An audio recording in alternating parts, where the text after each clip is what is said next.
By being present, attendees are deemed to have agreed to be filmed and to the use of those images and sound recordings.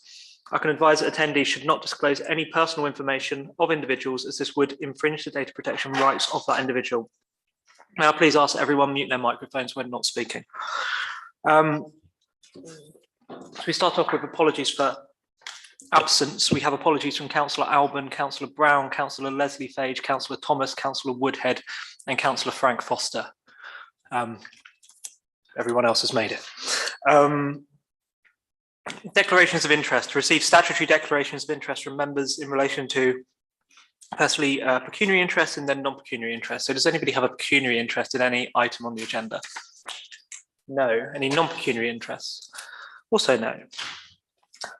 Town Mayor's announcements. Okay, so I have a few announcements. So on Sunday, the 5th of February, I had the pleasure of attending the Ampthill Civic Service, hosted by Ampthill Town Council and their Mayor, Jake Bishop. So it was a very pleasant service, very well attended. The theme of the service was on tolerance. So I learned a little bit about that over the 50 minutes and also had a good opportunity to speak to other mayors in neighbouring towns and learn about some of the challenges that they're facing, many of which are very similar to Biggleswade. Then on Friday, the 10th of February, the Friday just gone, I had the pleasure of attending the Stratton Upper School production of Fame, the musical. And I hadn't seen Fame before, but it's very good. And I had the opportunity to meet some members of the cast as well, and to thank the teacher for the huge amount of effort that went into putting the production on over the last 6 months they've been rehearsing. And I have to say, it's really pleasing to see Stratton continuing to invest in the arts and in music and in drama, because there is some extraordinary talent among particularly some of their year 11s and sixth formers and some of the year 9s and 10s coming up as well. So it's really pleasing to see Stratton continue to make that investment. Two more things. So we have, members will have received an email about a working group to basically trawl through our standing orders and financial regulations, terms of reference and schemes of delegation prior to any new council from May. So at the moment we have a few members who have put themselves forward, but if anybody else would like to, you don't need to indicate now, but if you could please email the town clerk so that you can be included, because this working group needs to start to meet quite soon. Fourthly, I've had a request under standing orders. I don't know which one it is, but once we've reviewed the standing orders, I'm sure they'll be much clearer and numbered nicely. But we have a suggestion from Councillor Knight under urgent standing orders to consider the electric vehicle charging points consultation, which I think has been emailed to members. I don't know when it came through, but it probably should have been on this agenda. So we will consider that under items for consideration, and council can decide whether or not it wishes to provide any representations based on particularly the presentation that we had at the last council meeting from Central Beds officers. Councillor Russell, you have some updates. Just to update council about the access project at the railway station. So there was a meeting of the Access for All group chaired by Richard Fuller on the 3rd of February. The group includes representatives from Network Rail, GTR, the train operating company, Central Bedfordshire Council and the Bedfordshire Rail Access Network, as well as the Town Council. The group was very disappointed to learn the revised timescale for the project, which means that the new access will not be operational until January 2025. Network Rail were asked to look again at their project plan to try to shorten the timescale. There was some quite strong words said at the meeting, because this is probably 2 years longer than originally proposed. But there was better news from GTR, who announced that the work on a new toilet block will begin this month, and it has now actually begun. There'll be male, female and accessible toilets with a new soakaway. Connection to the sewers will take place over 2 weekends to fit in with the traffic management for the transport interchange. And the transport interchange is still on course to be completed by the end of March. Thank you. Thank you, Councillor Russell. Item 4, public open session, to adjourn for a period of up to 15 minutes to allow members of the public to put questions or to address the council through the chairman pertaining to matters listed on the agenda. Each speaker will give their name prior to speaking and will be given 1 3-minute slot. We don't have any members of the public in the chamber. Is there anybody online? If anybody online would wish to address the council, just raise your virtual hand. No, okay, right, then I'll carry on. Item 5, invited speaker. So it's a pleasure to invite or to welcome Cliff Andrews, the Deputy Chief Executive, Bedfordshire Rural Community Charities Charity. Goodness me, that's a mouthful. BRCC, we all know Cliff, to present on the cycle scheme for Biggleswade, which we're going to discuss in a little bit more detail later on the agenda. So Cliff, please, after you.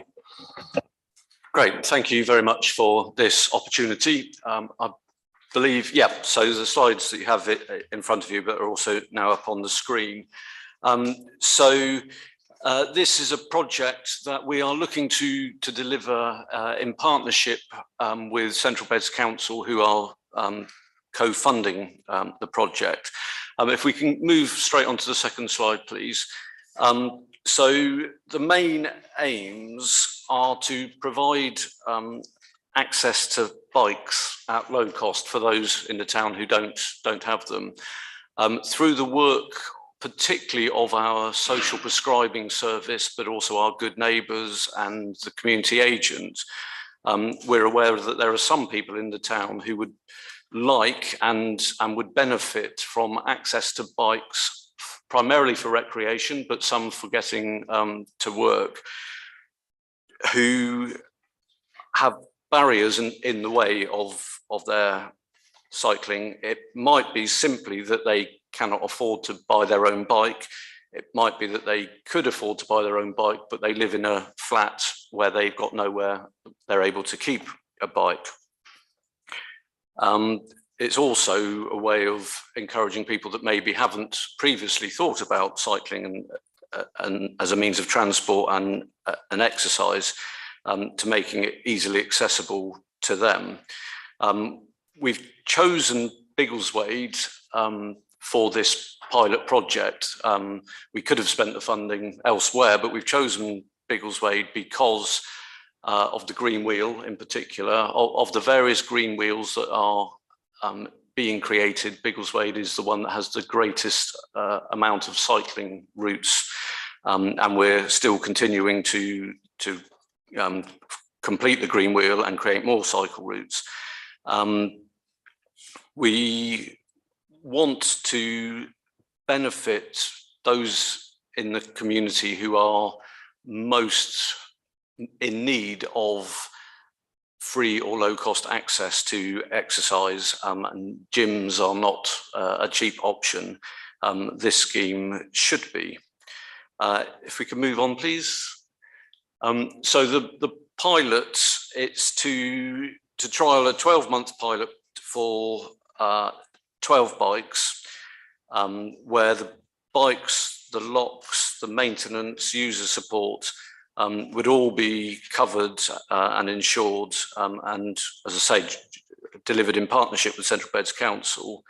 The basic way that it works is that users have access to an app on their phone, and that app enables them to unlock a bike, and bikes are made available at a number of set locations, and to be returned to those locations. And we were exploring this, and we as BRCC came across this organisation called App Bikes, and we were about to commit to going with them for our pilot, wherever we were going to deliver our pilot anyway. And then we found out that Central Beds have just used them to install an 18 bike scheme down in Houghton Regis, and that's been running a few months now. So it's good that our research matched Central Beds research as to finding out the best operator to use. In terms of the proposed hub locations, there's a number of locations around the town where we would want people to be able to access and deliver these bikes to. In total, 7 locations as listed there. The top 3 are your sites, the Biggleswade Town Council sites, but they're sites where through the Green Wheel, we have previously installed 4 Green Wheel bike stands on each of those sites. And so we would like to be able to use those stands as part of this pilot and have them as advertised locations for where these app bikes can be collected from and delivered to. And to help facilitate that, it's felt that we ought to increase the number of stands in each location by 2 to have half a dozen. Now, obviously, if we've got 7 sites, it could be that you have 2 bikes at some sites, 1 at some and none at others. It's unlikely that 12 would ever end up at the same location, and we can't afford to put 12 in at every location. So half a dozen is the considered sort of correct amount. So that's what we would like to do, is to install 2 more racks alongside the ones we previously installed at Dan Albone, Franklin's Rec and the Lakes Recreation Ground. And Central Beds council officers are currently looking at installing racks at the other locations mentioned there. I don't imagine that all of those sites would come on as soon as we are wanting to progress with launching the scheme. That the funding that BRCC has secured is via health-related funding, and we've got a time limit as to when we need to spend that by, and we don't want to be held up by Central Beds. But that's the long-term plan, is that there would be those sites as well. And I've certainly had good response from the manager at Saxongate Leisure, and I think we definitely will be able to get some in there, hopefully early enough to be part of the initial pilot. So the next thing, it's how the scheme works. It's written there really. It's fairly straightforward. Users who will have signed up with their details, they can report problems with the bikes. If a bike has a problem with it, it is digitally taken out of action, as in it won't be able to be unlocked again until it's been repaired. There's a monthly repair and maintenance visit to the town anyway by the app bike operators. But if 2 bikes are out of order, then they will come up within 3 days and make any necessary repairs. In terms of the hire charges, for general public, and anyone can access this scheme, for a £5 a month membership, they can get 2 hours of free access to the bike a day throughout the month. Pay a small fee for a £1 fee for every additional hour if they wish to go on a particularly long ride. For the users that we are particularly targeting and where we're using our health funding that we've got, we will subsidise that fee for any people that are referred to us through our social prescribing or community agent schemes. They will still have to sign up as an individual, so it's their contact details and their responsibility, but we would cover that cost for them to remove that barrier. So that's really the summary of the scheme, and I guess the simple ask is really, are you happy for your 3 locations to be part of this scheme, to have a couple more of the existing stands added in each location, and a simple sign installed by those bike racks to explain the scheme? Thank you, Cliff. Thank you for that explanation and for clarifying some of these things which I suspect would have come up in the debate. So are there any comments or questions from councillors? Councillor Knight. Thank you very much for coming this evening. I think it's a really interesting scheme. I think I've got 2 questions. One's perhaps quite technical. So in the event a bike isn't returned or a bike goes missing, do the bikes have GPS trackers in so they can be remotely tracked? So the app bike operators, where they've done this elsewhere, it surprised me because that was one of my first questions. They have very, very few incidents of bikes not being returned, partly because it's digitally tracked who was the last user. And so there is a responsibility on that user, and there is a user agreement that they sign up to. Also, the nature of these bikes, and I think you've got some basic picture in the slides there, they're not the type of bike that is attractive to being nicked and sold behind the pub type thing. I don't want to guarantee that they are all trackable wherever they are, but the app bike operators are looking at that, and they have said that they will potentially, if timings work out, they want to try a new tracking thing with our bikes. So we hope that that will be part of the scheme.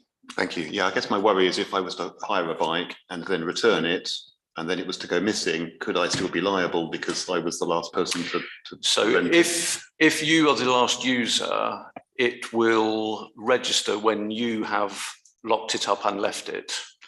No one else should then be able to nick it. I guess the way they would nick it would be cutting through the bike rack rather than any locking mechanism. But I think once you have returned it and locked it up, then you can walk away without any worry. Okay, thank you. And my second question is really about the maintenance schedule. So the Green Wheel is off-road, so there's quite a strong likelihood of punctures, I guess. Do you have experience, or does the scheme have experience of similar off-road initiatives? What's the likelihood of punctures? And also the fact that they may be stored in relatively isolated locations. What's the risk of vandalism? Yeah, good questions. And I don't have a figure that X% of bikes get X punctures or whatever, but the app bike operators, they work it out that as part of what we will be paying them for the scheme, which is based on a per bike per month rate, they commit to coming up and repairing. As I say, they'll do a monthly check, and if 2 bikes are registered as off or out of use, then they'll come up within 3 days and repair those. In terms of the vandalism, yeah, you're right. Some of the sites we're proposing are a bit not as overlooked as others, but within what we're paying for, they're insured, and we hope for the best. Yes, at some level, that's the point of the pilot. Okay, thank you. Yeah, thank you. Councillor Foster. Thank you. Good report. Thank you very much for that. I would just like to look at the locations. I know we have a report, so the Town Council report, and within the report, it suggests that Franklin's is the preferred location. We also mentioned about the lakes, obviously, in Den Alven in your presentation. One of the things it says in the Town Council report is that there's potentially the proximity between one set of bike racks and another. So it suggests that we wouldn't want to put a bike racks in Kitelands because it's too close to Saxon. I'm not quite sure whether that's necessarily an issue. But we've also got the situation where the lakes presents a similar thing. I'd be concerned. I'm not sure how, by putting them at the lakes, I know it's on the Green Wheel, whether or not actually it's going to be used quite as much by the lakes than it might be at Kitelands or somewhere else. Appreciate the location in the town centre, but to use the argument of close proximity, we've got the railway station and the market square, which are in close proximity. So the argument of close proximity doesn't seem to stack up for me. I'm not trying to be argumentative. I'm just trying to say, where are these is the lakes the best location to have them based on the number of people that are likely to access them? And can we, and if it were Kitelands, would it be more accessible? Question. So an initial comment on that is ultimately the bikes will end up where people use them and deliver them to. And it might be that we find that there's often bikes being taken from and returned to Franklin's and very rarely at the lakes. If that's how the users choose to use it, and clearly at this point in time, we don't know where the users live themselves and that side of it, then in one sense, it doesn't matter if the ones at the lakes aren't really used. Now, whether or not there should be some in Kitelands, and I would certainly be happy to explore maybe not adding additional ones at the lakes, but seeing if some could be installed in Kitelands. But clearly that would be for you as a council, that's a new site where there currently aren't any. Thank you. Councillor Strawn. Thank you. Very interesting, thought-provoking, but you're only looking at council locations, as I understand it. Have you thought of dealing with private individual or private landowners? I'm thinking somewhere like Jordan's Mill or something like that in due course might be a very good location for any number of reasons for bike racks. Yeah, I think one of the reasons why we considered Jordan's and then didn't pursue it at this stage is that we see Jordan's as a destination for people to cycle to. But if they've cycled to it, they probably will cycle back from it as well. The bikes, ultimately, where the bikes are picked up and left from need to be near where people live and will access them, rather than where they might want to cycle to. Because if they've cycled to it, they might choose to walk back. I don't know, but we have considered other places, and in future by the Housing Association land on Winston Crescent, we have had initial discussions there, and they're potentially open to some stands going in there. I guess the point of the pilot is you're trying to see if the project has got long-term legs, and at this point, knowing that we already have bike racks at a number of these locations, it seemed a logical place to start. I think there is a triangle of land near the exit of Furzenhall Way, actually, which is near a bridle way, which could be a good spot as well. Councillor Ramsey. Oh, good evening, and thank you for coming. I apologise if I missed this, but you've got here about theft insurance on page 2. So what happens if you're riding the bike and you damage it or you have an accident? How is that? Is that covered by insurance, or do you need to take out your own? I believe that that's covered. That's part of the agreement that you as a user would sign up to, and I think ultimately it could come down to, well, how was it damaged, and were you trying to jump over a number of cars? And I haven't done that for ages. Indeed. So no. My understanding is that any normal damage from any accidents or that type of thing is covered by the scheme. If someone was seen to be trying to do something completely mad with it, to be honest, I think all that AppBike could do would be to, in effect, they would take the cost, and that person would be banned from being able to use the scheme in the future. I'm thinking when cars push their luck and try to move cyclists out the way. Yeah. So if that happened and you went up a curb or something, would that be seen as reasonable? Indeed. Well, very unreasonable of the car driver, but yes, reasonable within the scheme. So yeah, I'm sure that is all covered. Okay, thank you. Okay.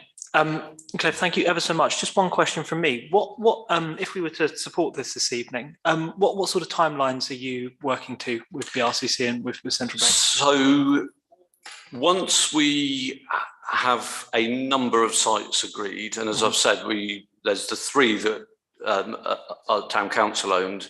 There's a number of the others have got timing issues with them. But there's a 6 to 8 lead-in time from when we press the button with AppBike to say, yep, we are ordering 12 bikes. It's a 6 to 8 week lead-in time. During that time, we would then install any additional racks at the sites we've mentioned, potentially if it's felt that some should go in at Kitelands as well. And then we've also got the work to do to, when we know where all the sites are, to produce these information panels that would go next to the racks to show locations where people can collect them from. Okay, thank you, Cliff. One last comment, Councillor Foster. Just in terms of the existing locations, is there any potential to consider relocating the ones we already have in place? So, for example, if Dan Albone, by the in Dan Albone car park, we felt it was appropriate to put it closer into the cricket field, so closer to the gate of the cricket field. Would that be something that you might consider, or is it you're looking at keeping them in the existing locations? I think we would prefer to keep them in existing locations, and actually the Dan Albone ones, I don't think we could get them closer to the cricket ground grade. I think they are right outside the gate.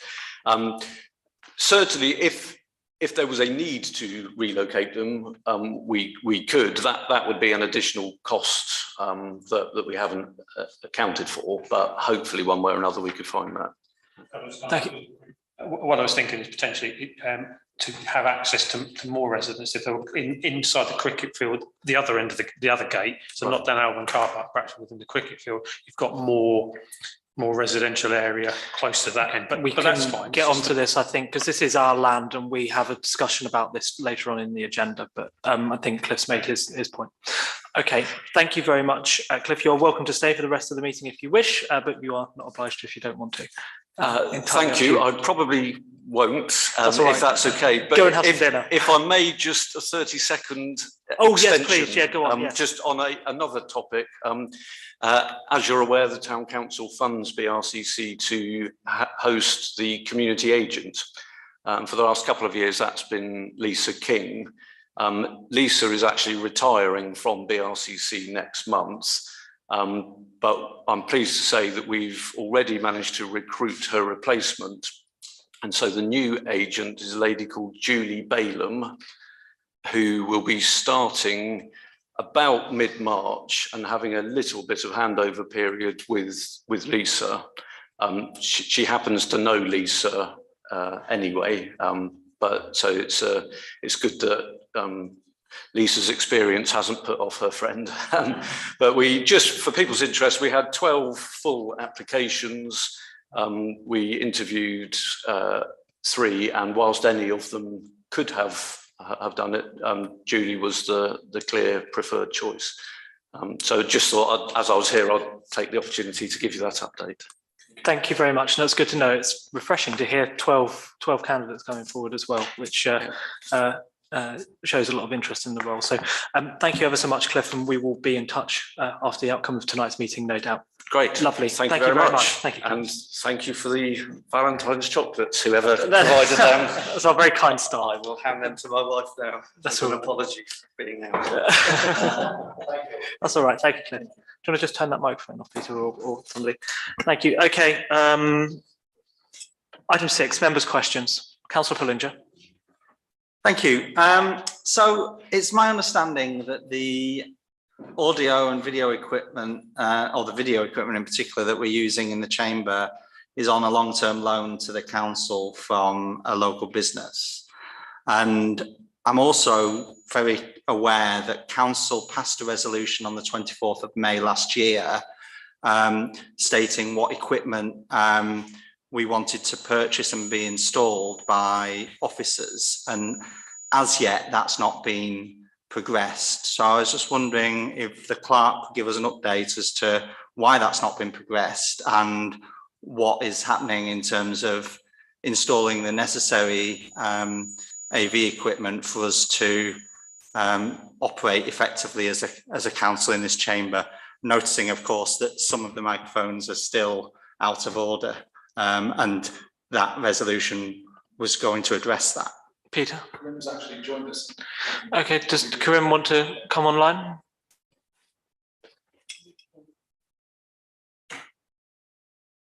Hello, can you hear me? Yep. Go ahead, Hi. Karim. Thanks. So, yeah, in response to Councillor Pullinger's question, we've got this project. It's still underway. It's not like we're not progressing it. It might appear certainly that we haven't progressed it. Without going into too much detail, we've done quite a few. We've sourced quite a few quotes. We've whittled them down to one preferred bidder, which we had kind of reported on. This is late last year now. And now we were kind of we were at a stage of with a small working group of members working through what specific bits were required of equipment, and we'd for the chamber to provide a good solution there, because it's true that the equipment is on loan, long-term loan from a specific company.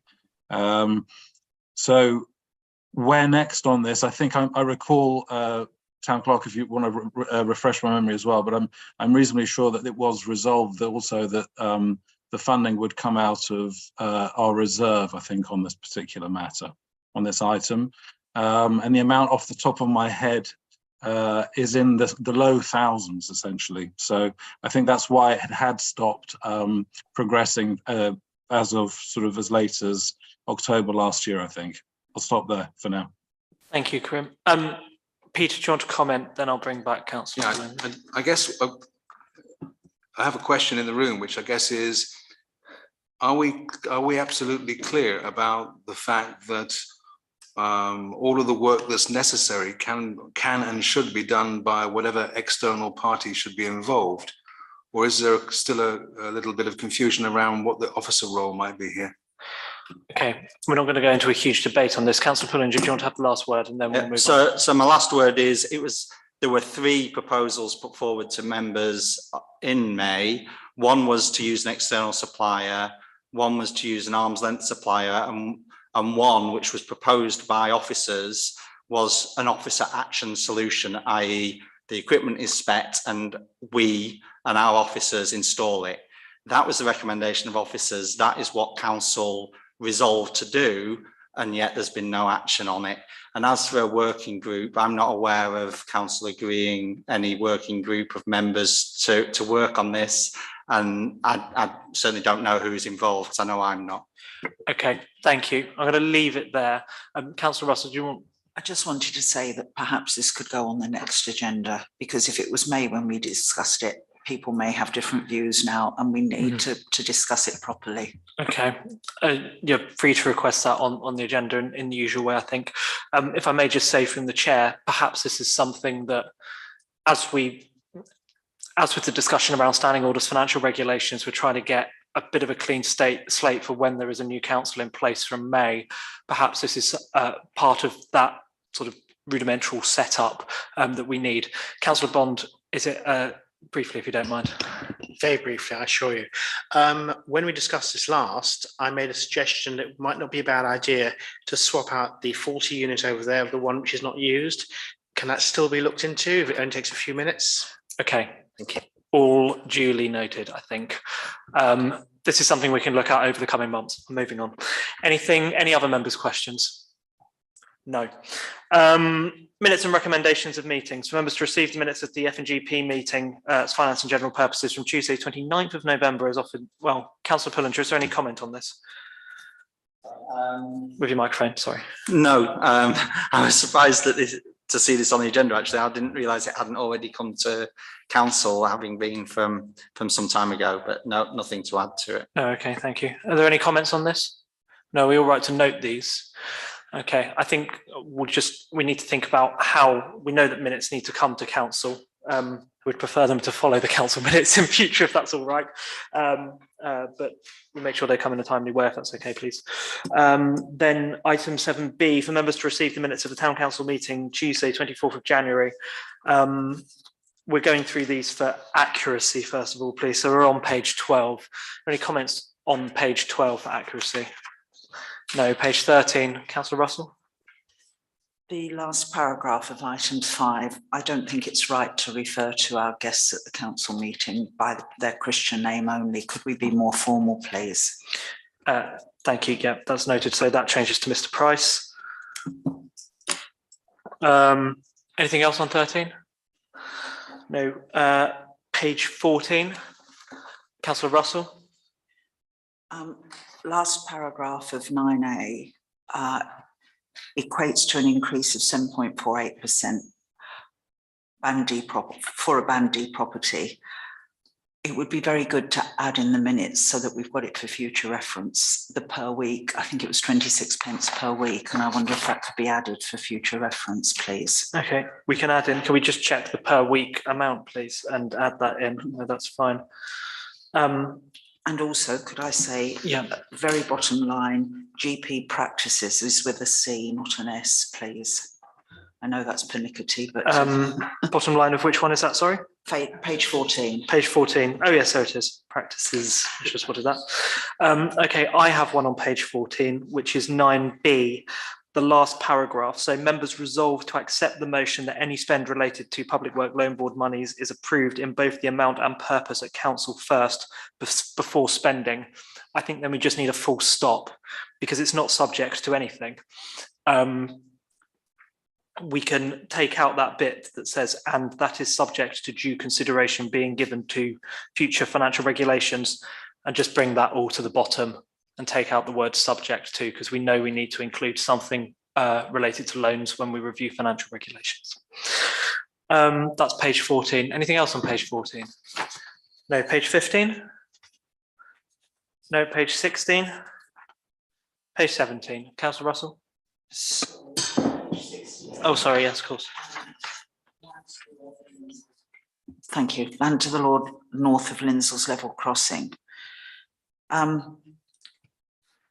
This is not very detailed, and I'd like to suggest that it reads that the town council noted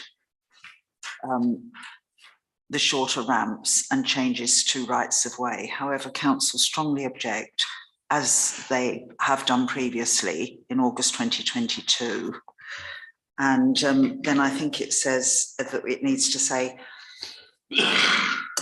strongly object to the landscaping proposal.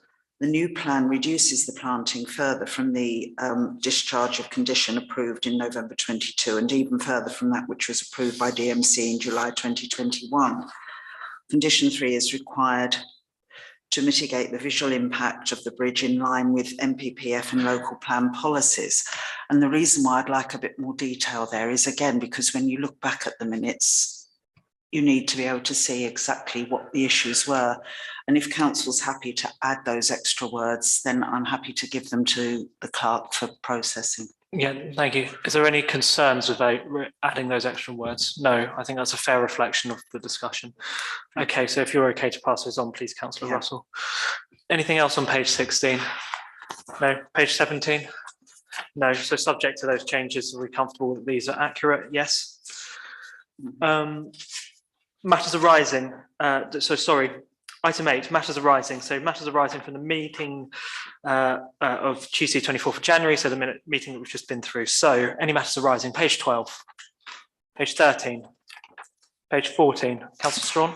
Thank you. Item 9D, has the officers been able to facilitate the meeting with those parties? Peter? Is Karim able to join briefly? Yes. Yep. Hi, sorry, just a quick question. Which parties were those? Because I haven't got those in front of me to hand. So, sorry, so Karim, Ivor Medical Centre members resolved for officers to facilitate a meeting with the relevant stakeholders. So that's GP practices, Integrated Care Board and Richard Fuller. Afraid not so far, but we're on that. We'll do that from tomorrow morning. Okay, thank you. Thanks. Anything else? Any other matters arising on page 14? Thank you. If we could just minute that we're going to get that meeting organised, please. Page 15. Page 16. Any matters arising on page 17? No. Thank you. Item 9, items for consideration. Sorry, I should have mentioned this. Sorry, Councillor Bond. I probably should have declared earlier that I'm actually a member of the Biggleswade History Society. Okay. Items 9A. That's fine. So, Councillor Bond, you have a non-pecuniary interest in that. If I may just say, sorry, I should also have mentioned something earlier.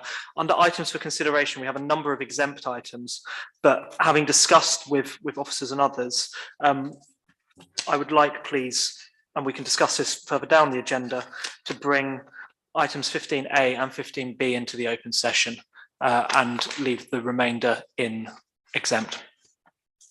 if there's any dissent, we can discuss that as and when we take those items. Item 9A, History Society grant application. For members to receive and consider a report from the Finance Manager regarding to a grant application from the Biggleswade History Society. Rob, is there anything to add on this, or it should be relatively self-explanatory, but there's potential for refinement because we'll be going slightly over budget? Nothing further to add. Thank you. Okay. Any comments? Councillor Bond. When this came to council last time, I pointed out that the application I was aware had been submitted to town council, but for some odd reason it had gone astray. So that was confirmed when I spoke to the treasurer who was in contact with the town council afterwards. Obviously, it would be nice to have had it sorted then, but I was speaking in support of this. The Biggleswade History Society holds the town archive. It does a lot of very good work, and we've always supported it. They've done a lot of sterling work, especially times of the Great War and a lot of projects. So I would, obviously, I won't take part in this vote, but I'd actually ask for it to be supported in the same way it would have been when it came to the council at the right time. Thank you. Councillor Russell. Having looked through all of this, I would like to propose that we give them the £900 they asked for, because they do have a good archive. We are hoping at some stage that we might have a museum to be able to display some of this stuff. But meanwhile, it's very good that the History Society is collecting things that are important to the history of the town.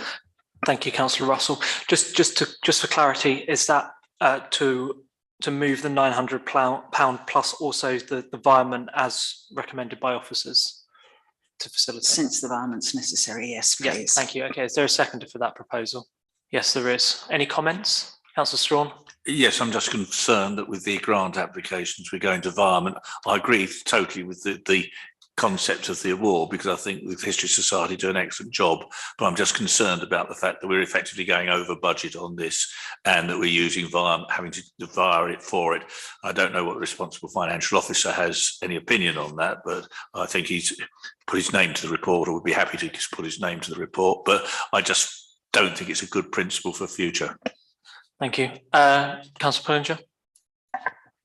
Thank you. In terms of the environment, I don't have significant concerns. I think it's right and proper that we consider this application on its merits due to what seemingly was an error on our part in it not being available to consider at the right time. That said, I do have some concerns overall. Not to say I don't support the History Society. I think the History Society do great things for the town in maintaining our archive and looking after those historical items. It's more on the financial aspect in that the History Society does have significant reserves already. Yes, of this, they've got £62,500 in funds currently. 50,000 of that is reserved for large projects. So even discounting that, they have over £12,000 of reserves, and their annual income and expenditure is around the £2,500 mark. So a number of years of reserves, which could be used towards potentially towards what they're looking for. I'm not saying I'm against supporting them in this, but I just think we need to be conscious of the fact that where an organisation has significant reserves and doesn't have any indication of how they're going to use them, that it may not necessarily be appropriate to give them more money. In fact, the Charity Commission would be concerned with a charity holding such a large reserve. And so I think we should be at least conscious of that. Thank you, Councillor Pullinger. Councillor Knight. Yeah, again, very supportive of the History Society. If this resolution falls, I would probably propose that we offer them half of the money they're asking for, 450, which is probably more consistent with the way we've considered some of the other grant applications. Thank you. Okay. Any further comments? No. Okay, so we have a proposal. The proposal is for £900 using environment from the repairs, maintenance, equipment budget line. So all those in favour of the proposal, please show. Any against? Any abstentions? We have a couple of abstentions. Okay, so that's carried.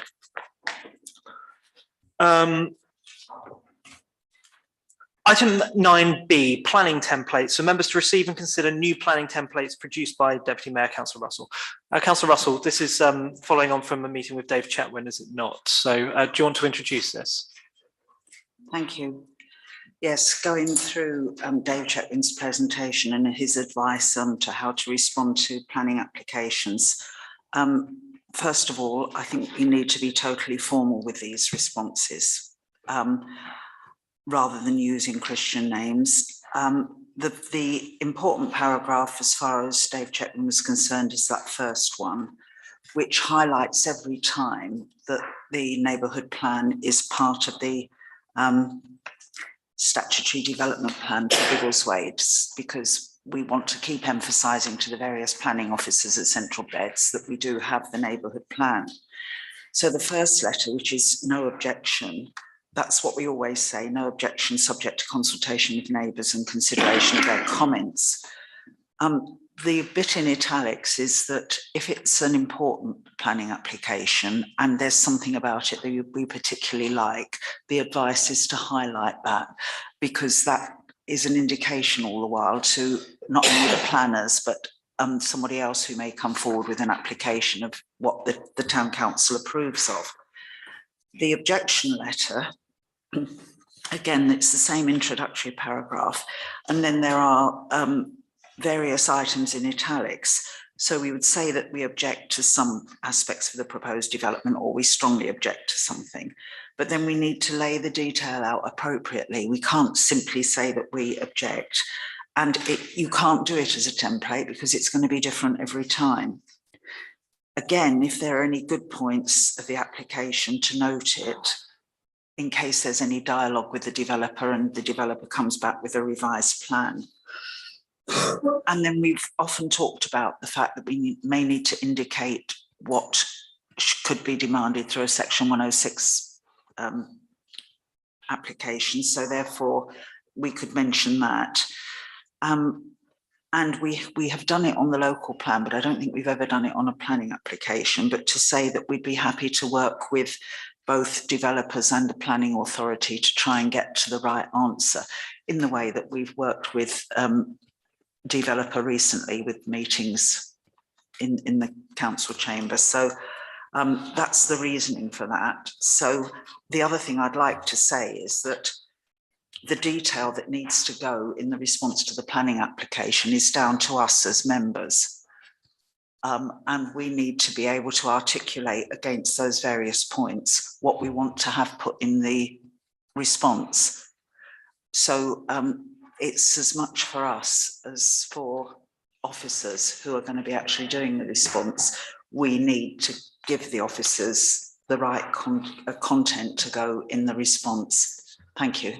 Thank you, Councillor Russell. So your proposal, just to be clear, is that these two templates become our standard responses, which we essentially provide the content for every time we respond to a planning application, whether that's to object or not to object. Is that correct? So officers can use them, but we as councillors need to be aware, and after the election in May, we need to make sure that other councillors and new councillors understand what needs to be discussed.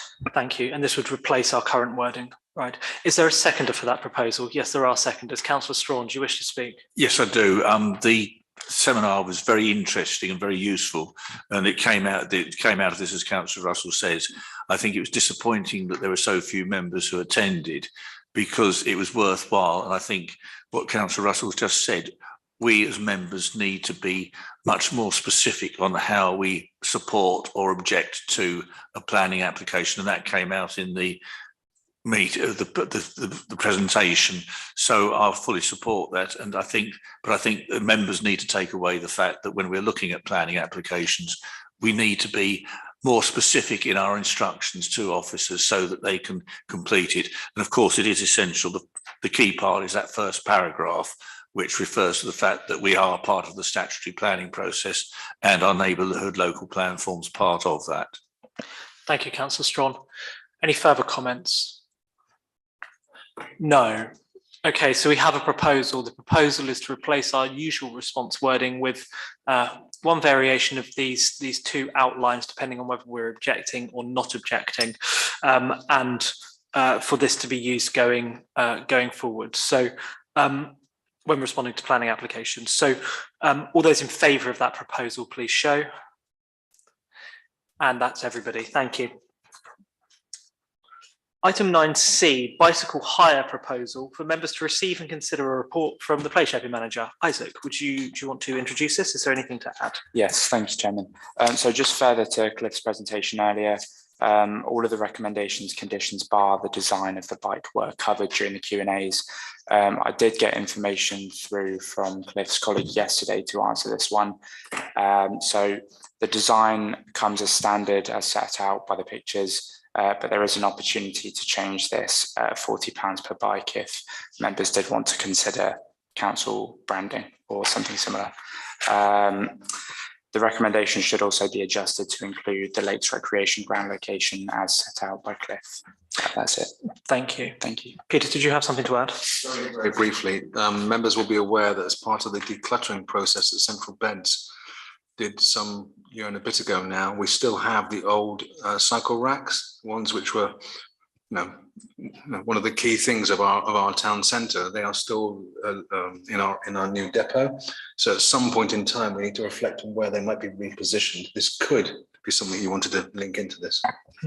Yeah, I was thinking that. Okay, comments, councillors.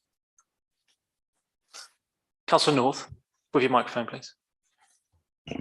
Well, just to say, it seems to me like a very good idea, and I'm not sure about excluding the areas that are being proposed as opposed to what BRCC wanted to do, the lakes and what was the other one? Saxon.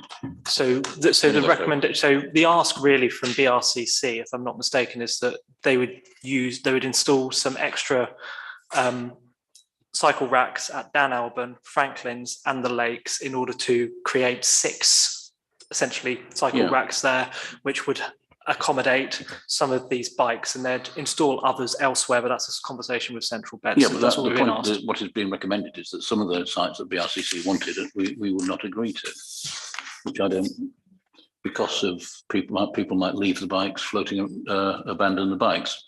And I would suggest that abandoning bikes is not our problem, and we should try and make sure we keep it that way, because we don't really want our people to be involved in it, do we?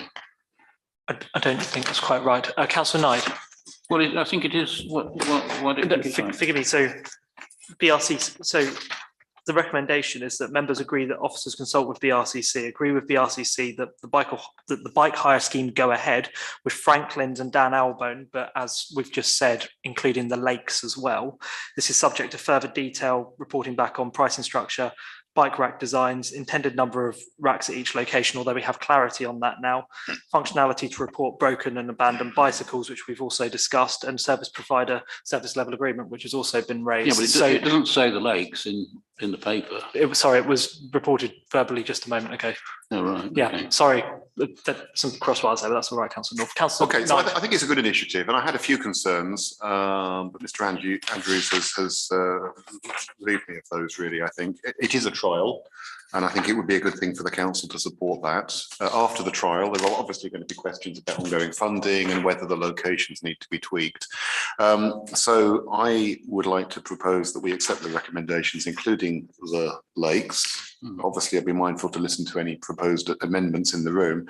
On the basis that the town council doesn't really have any liability here, I wouldn't look to brand the cycles or spend any additional money at this stage. I think we should let the trial run, and at the end of the trial, hopefully there'll be a thorough evaluation of whether it's worked. I hope it is a success, but I don't think we have anything to lose really by giving this our support.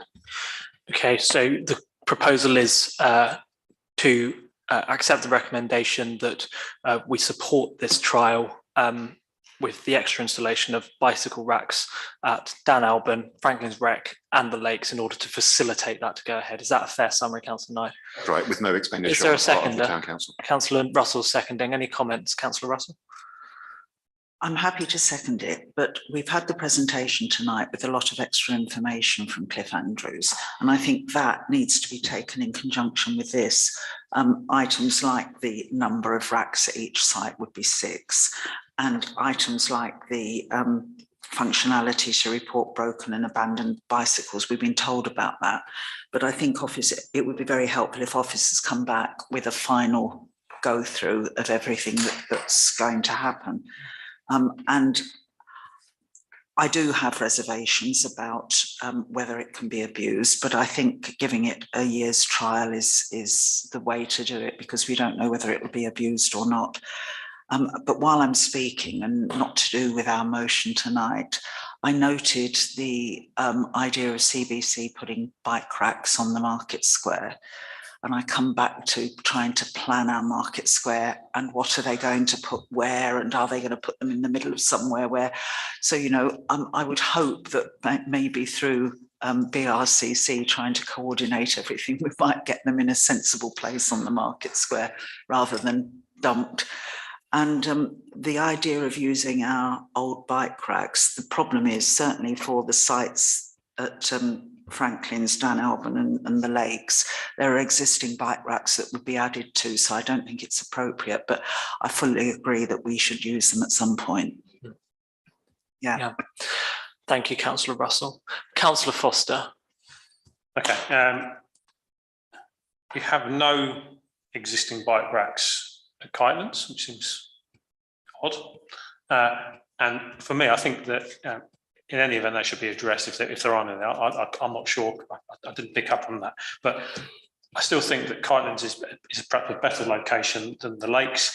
However, I'm sensing that the rest of the council is looking to go with the recommendation. My view would be that we should actually have bike racks at Kitelands and make it more accessible for more people, and I dispute the accessibility or proximity to the Saxon Leisure Centre as being an issue. I don't think it is. Thank you. Councillor Russell. I understand what Councillor Foster's saying, but the issue is that if we start demanding racks in other places, I think we're going to be asked to pay for them because there's a limited amount of funding. So I think if we get the trial going and it's successful, then we can come back to what Councillor Foster's suggesting. A good point. Councillor North, Councillor Strong, Councillor Pullinger. I'm going to move to the vote. Well, just to mention that, to support what Councillor Russell has said, and in terms of what Councillor Foster's saying, I think we can, if we're going to get a review of this after a year or whatever, we can look at it then and certainly keep that on the agenda for Kitelands and maybe make suggestions. But I think we do need to keep, as I said before, I think we need to keep a little bit arm's length from the whole thing and let CBC and BRCC run it and not get too involved, not get the council too deeply involved in it. Thank you. Anything to add, Councillor Strawn? You were indicating. Yeah, I just wanted clarification on the proposal. I understood Councillor Knight to say it was at no cost to the town council. When you were doing your summary, I just wanted to check that it was included in your summary of the proposal. I think that's the understanding of essentially the recommendation. But I think it's important that we have that with that wording expressed. Okay. Thank you. Are there any last comments? No. Okay, so the proposal is that we support this scheme, and in order to help facilitate it, we're happy to provide space at Franklin's, Dan Alban and the Lakes in order to put on the 2 extra cycle racks required, which will enable this scheme, this bike hire scheme, to go ahead. That would be at no extra cost to the council. That's fair. Okay, all those in favour of that proposal, please show. And that is everybody. Thank you. And thank you for this report. I think actually this is a really exciting scheme, and I'm impressed with BRCC pushing something like this forward. And we're very lucky in Biggleswade that they're starting with us rather than many of the other places that they could have chosen. So I think that's well recognised by this council. Item 9D, football pitch booking policy for members to receive and consider the report by play shaping manager. So Isaac, we saw this at PLOS, I think, didn't we? Do you want to provide any updates on this? Yeah, so apologies, officers had included a draft changes version of the document to go into this agenda, but it's my mistake, it wasn't included. It's the version as you see. Thank you. That's okay. I can see some track changes. Any comments on this, colleagues? Councillor Strawn? Yes, just a question. Paragraph 18, in the event of cancelled fixtures, to be notified to the council within 24 hours to the appropriate contact point. Now, if the cancellation takes place on a Saturday, 24 hours is Sunday. I don't believe we have an hours-for-hours telephone service to take the cancellation. Therefore, I think there needs to be some practical amendment to allow for that. 1 working day or something like that may be appropriate, but I think it's a very good get out for the town council to have it so that fixtures get cancelled on the Saturday and we claim the money because they couldn't tell us on the Sunday. Thank you, Councillor Strawn. Councillor Pullinger? So, yes, I agree with Councillor Strawn. I'd like to propose that we accept them as proposed with the amendment to that specific one to say, instead of within 24 hours, make it on the next working day or next business day. By the next business day? No. Not on the next business day. Yeah. Okay. Is there a seconder for that proposal? There are a couple of seconders. Any comments? Councillor Foster? Supports it, no problem. I'd just like to highlight a minor typo, where I've got it now, in terms of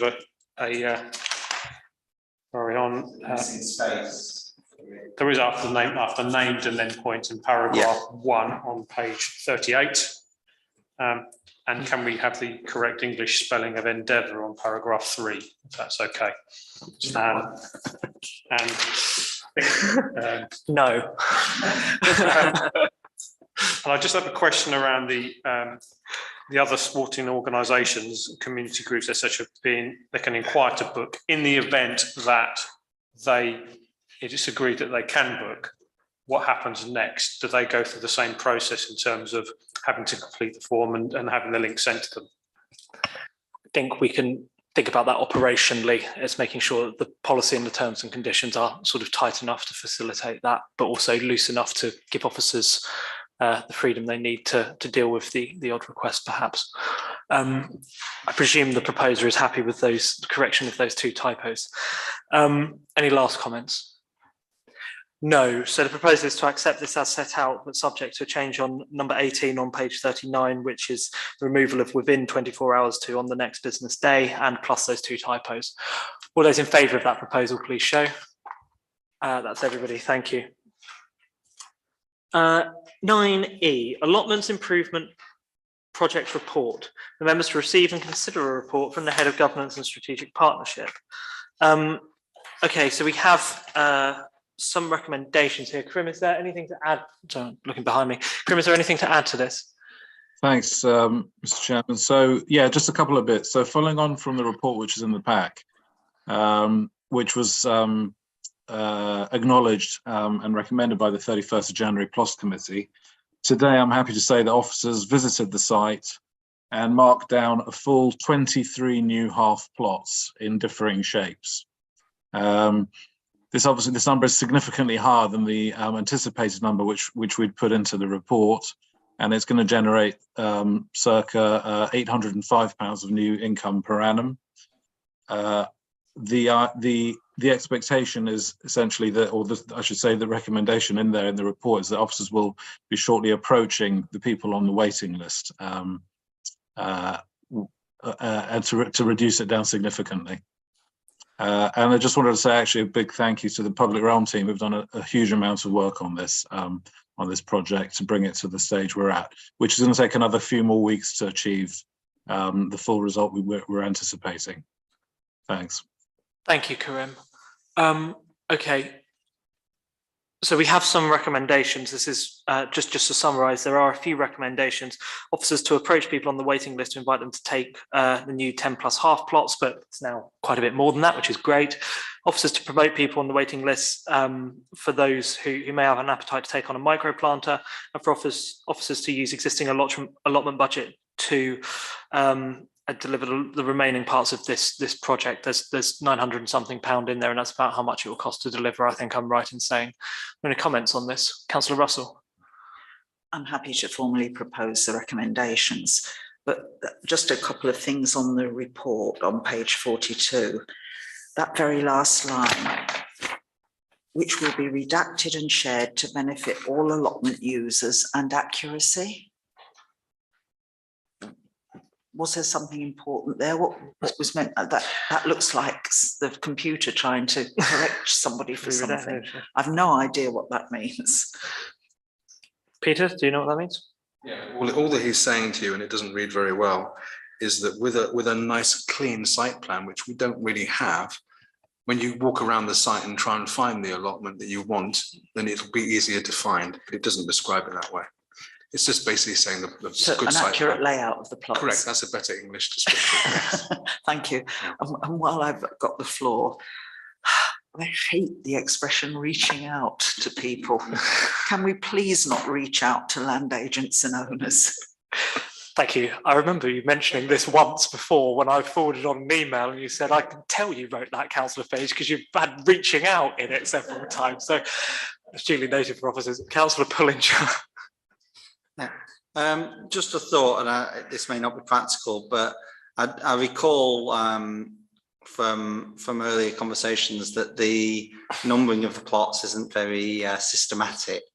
Is there an opportunity to perhaps make that more systematic while this is being planned on the software? Peter?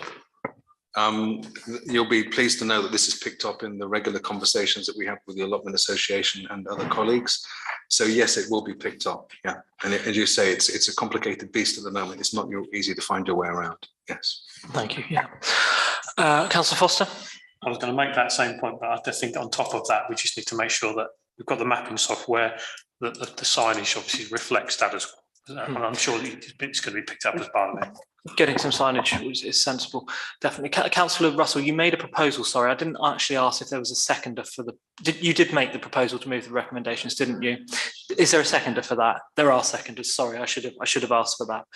Okay. Are there any last comments on this? Can I just make one very quick statement? I just wanted to thank Karim and the Public Realm team for their hard work associated with this, and also for the hard work in investing time in building our relationship with the allotment users. So thank you.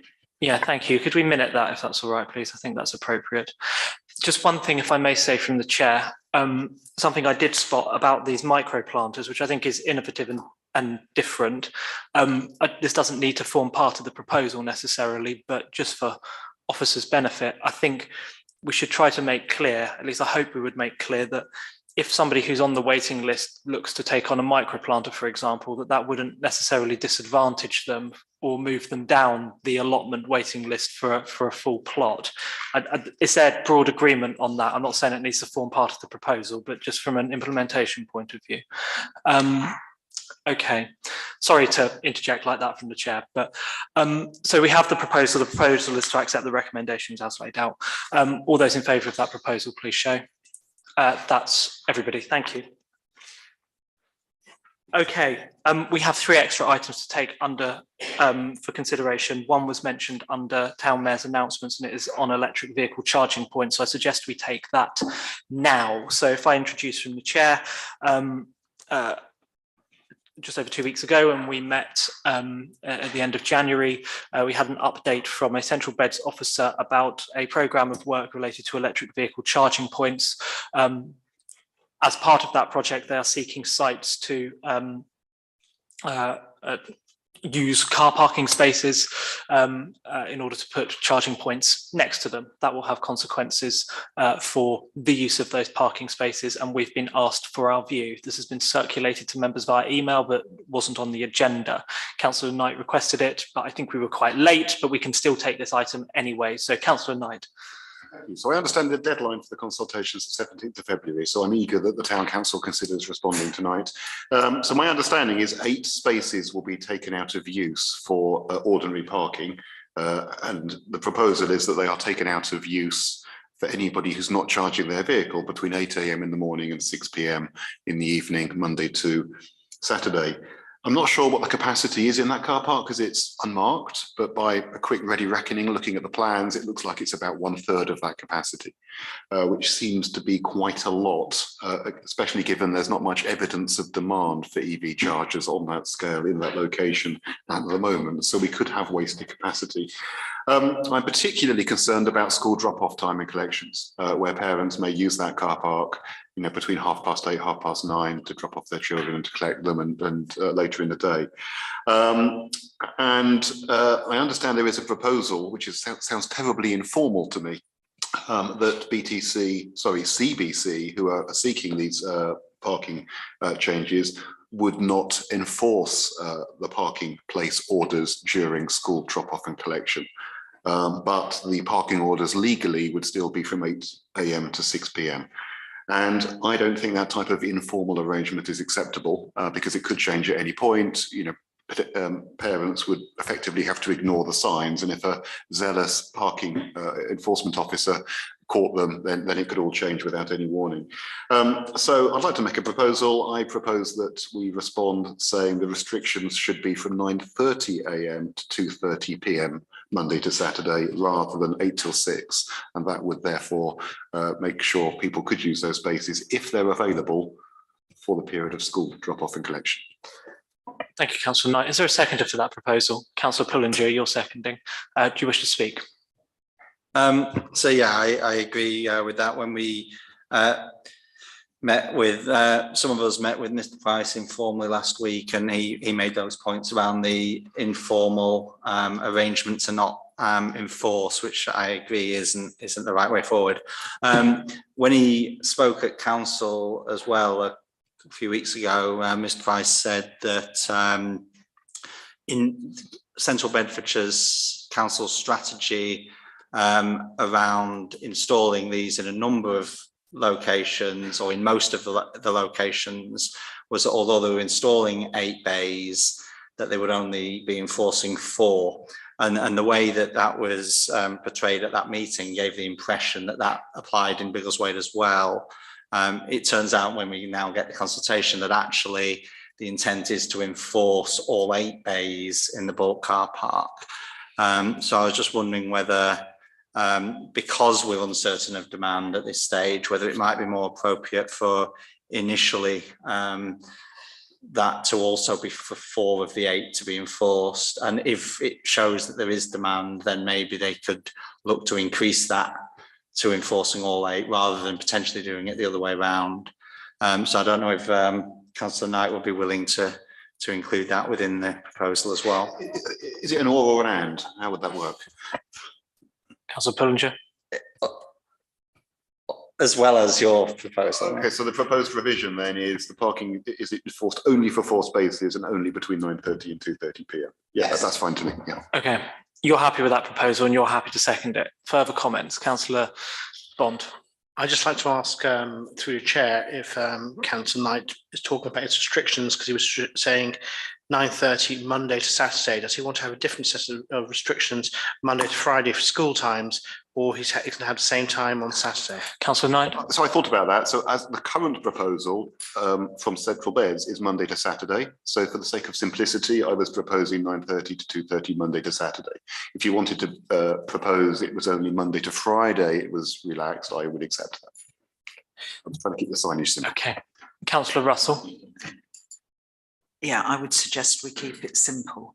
And I'd also note that although Councillor Pullinger said the TRO could be changed, there's a great reluctance to change TROs because it's a legal process, it takes time and it costs.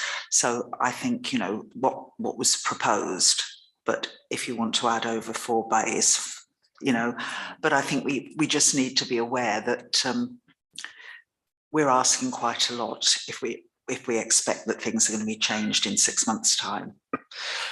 Councillor Strawn. My concern is the practical side. If you've only got half of them being enforced and the other half not enforced, will people realise where they're in danger of having a penalty and where they're not? It just strikes me as, I understand why, and I have every sympathy with that, but just from a practical point of view, it would have to be very clear as to what's happening, and it just strikes me as getting so complicated that I'm not sure whether it's feasible. Thank you. Councillor Pullinger. Just coming back on that, of the, in terms of that complexity, of the 9 installations that CBC are proposing, 6 of them they are already planning on doing, 4 of 8 enforced, and 3, including the bulk, is where they're proposing to enforce all 8. So they obviously are expecting to manage that circumstance where they only enforce half of the base. Thank you.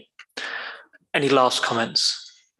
No, so we have a proposal to respond to this consultation. The response is that that we would want to see enforcement only between 9:30 and 2:30 Monday to Saturday and across 4 bays, not 8 bays. Is that fair? Okay, all those in favour of that proposal, please show. Any against? Abstentions? Thank you. That's carried. We have 2 items which are due to be considered under exempt, but I have discussed, and there is merit, I'm afraid, in bringing these into the open session, I would say from the chair.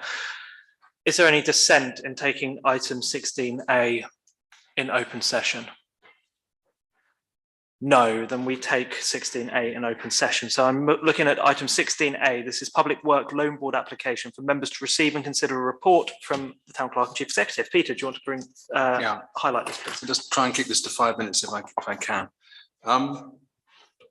Obviously, I'm trying to move this subject forward, recognizing that experience has told us that it takes around about 4 months plus, sometimes a little bit longer, to eventually get agreement from central government connected to any loan application. And obviously, as part of that process, it's key also to do a full consultation with our community to ensure that we're going in the right direction and it's well supported by the community.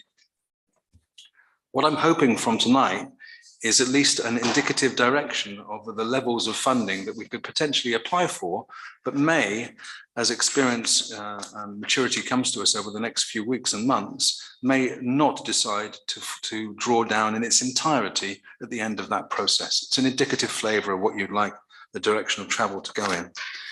I won't pick up too many of the more obvious points. You can see from page 82 of the original submission that we went for in the old year of 425910. There were a number of areas that we decided to prioritise based on experience of the time, and that was obviously Drove Road Cemetery, the enhancement to Franklin's play area, both the internal and external elements connected to that. Those were the main focuses for the current financial year. I'm pleased to report that the work is making progress.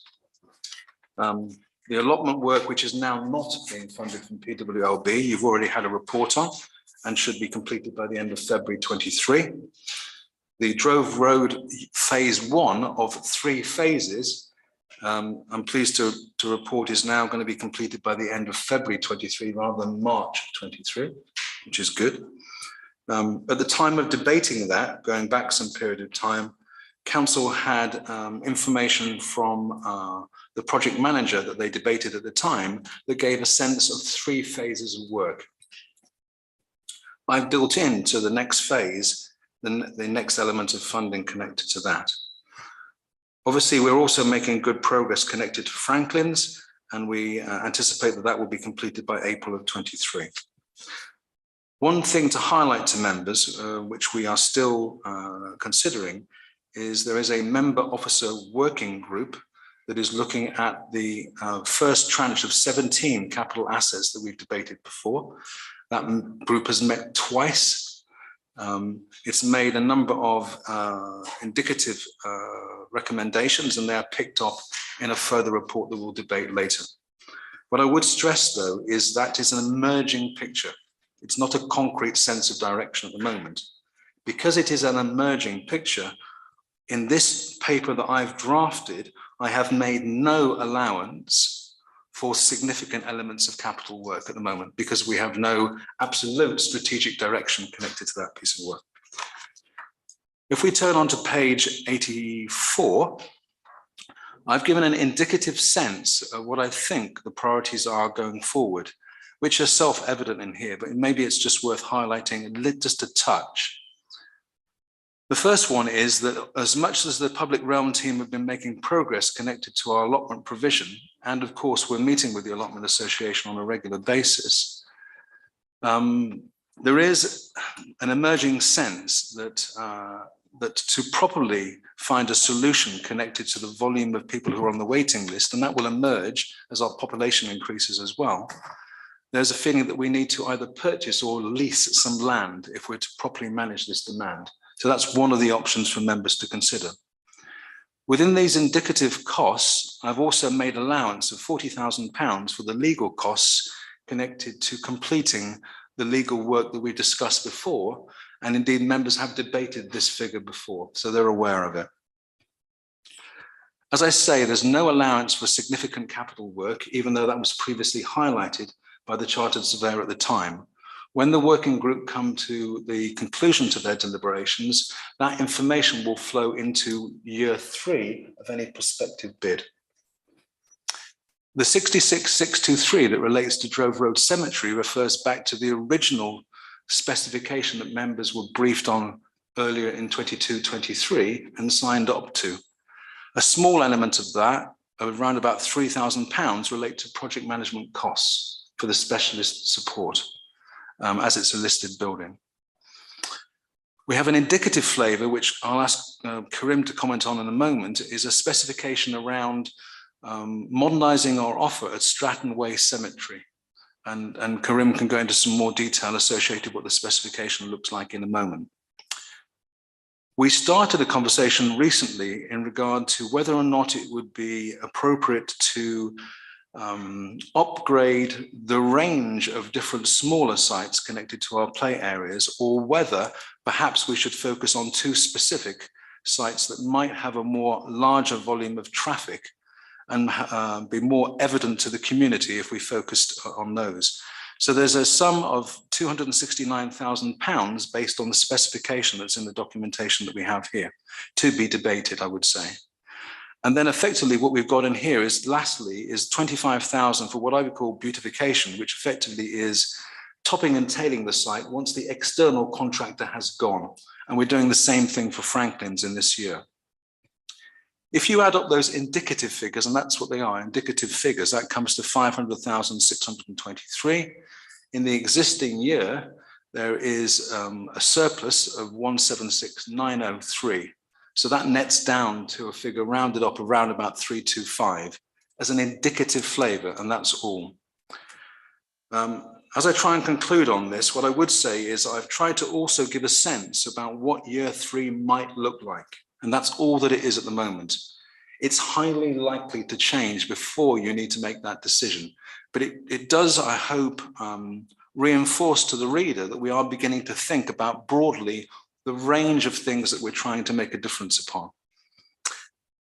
I'd like to ask Karim to speak, if that's okay, Chair, for in a minute, very briefly, just to talk about the specifications. But what is beginning to show itself is, obviously, in year 1, we bid for 425,910. Second year figure is 325 maybe.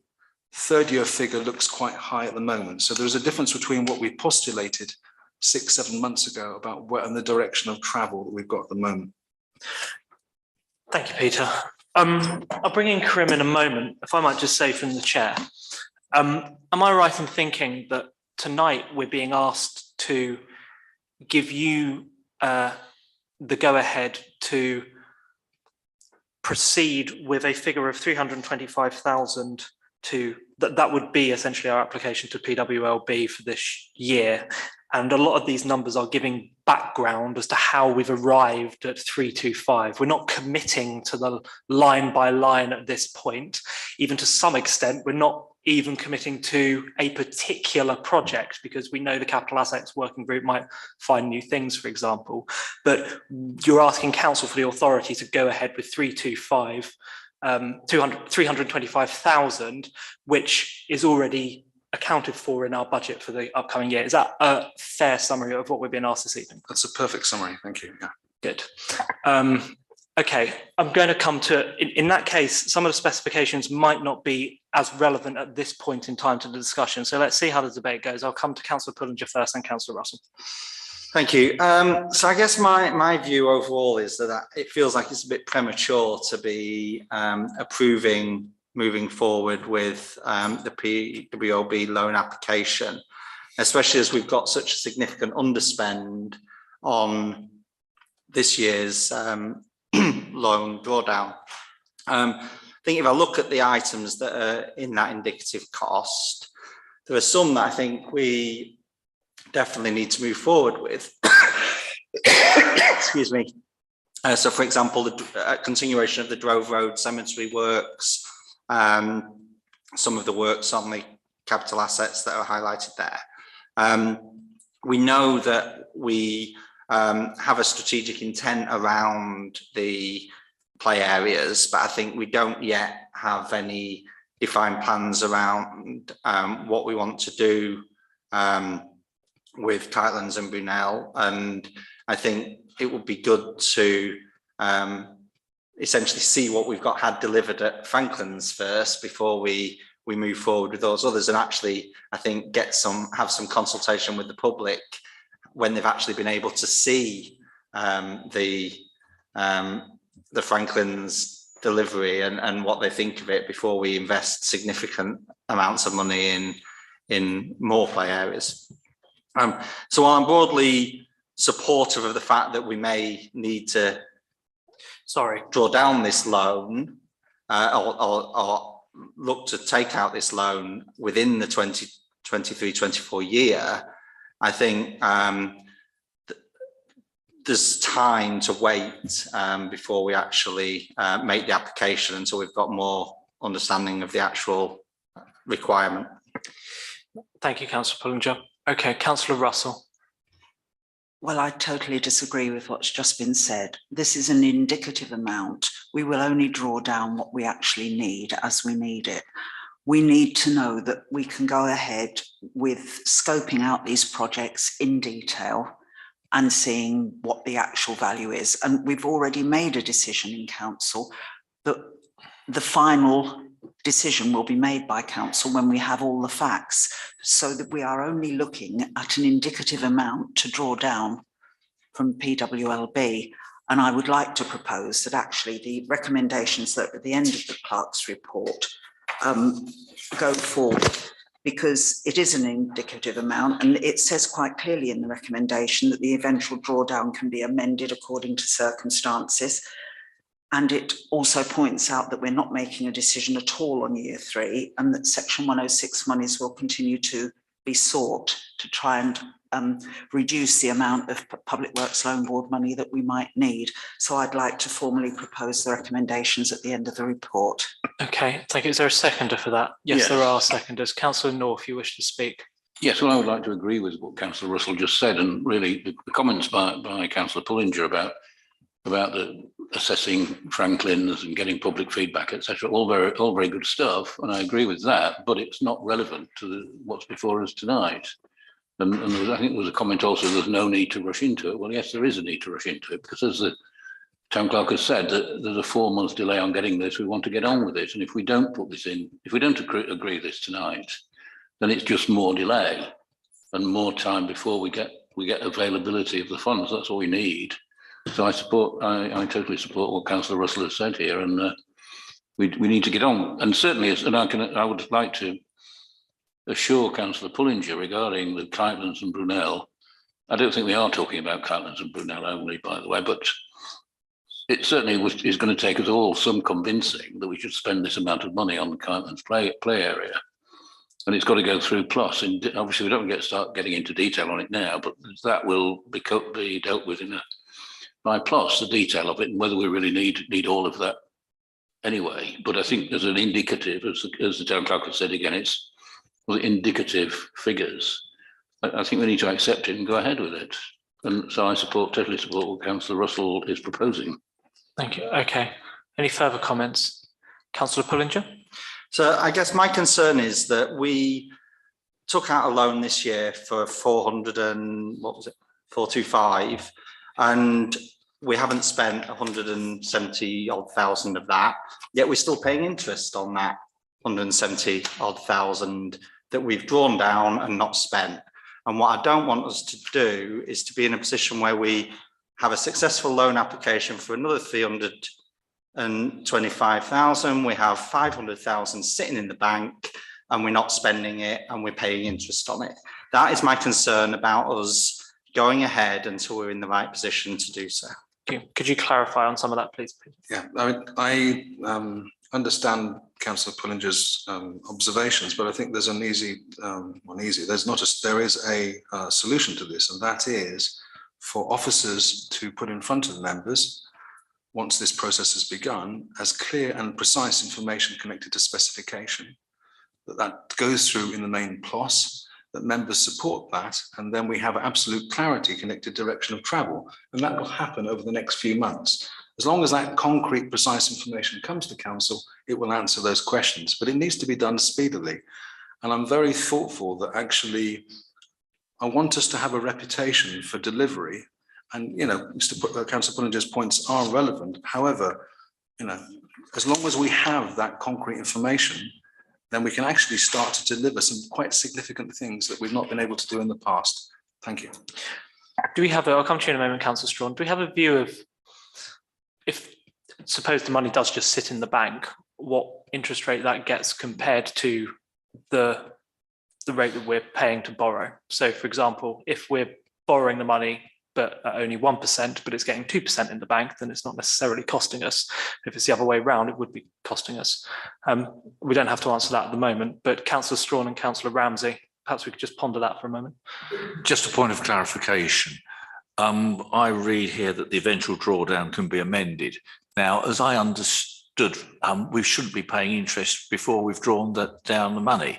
So it's only when we can take the money when we need it. So we get by making the application and getting it approved, it's not costing us anything until we actually take the money. So in that respect, I hope that answers Councillor Pullinger's concern, because if we haven't taken the money, we're not paying interest on it.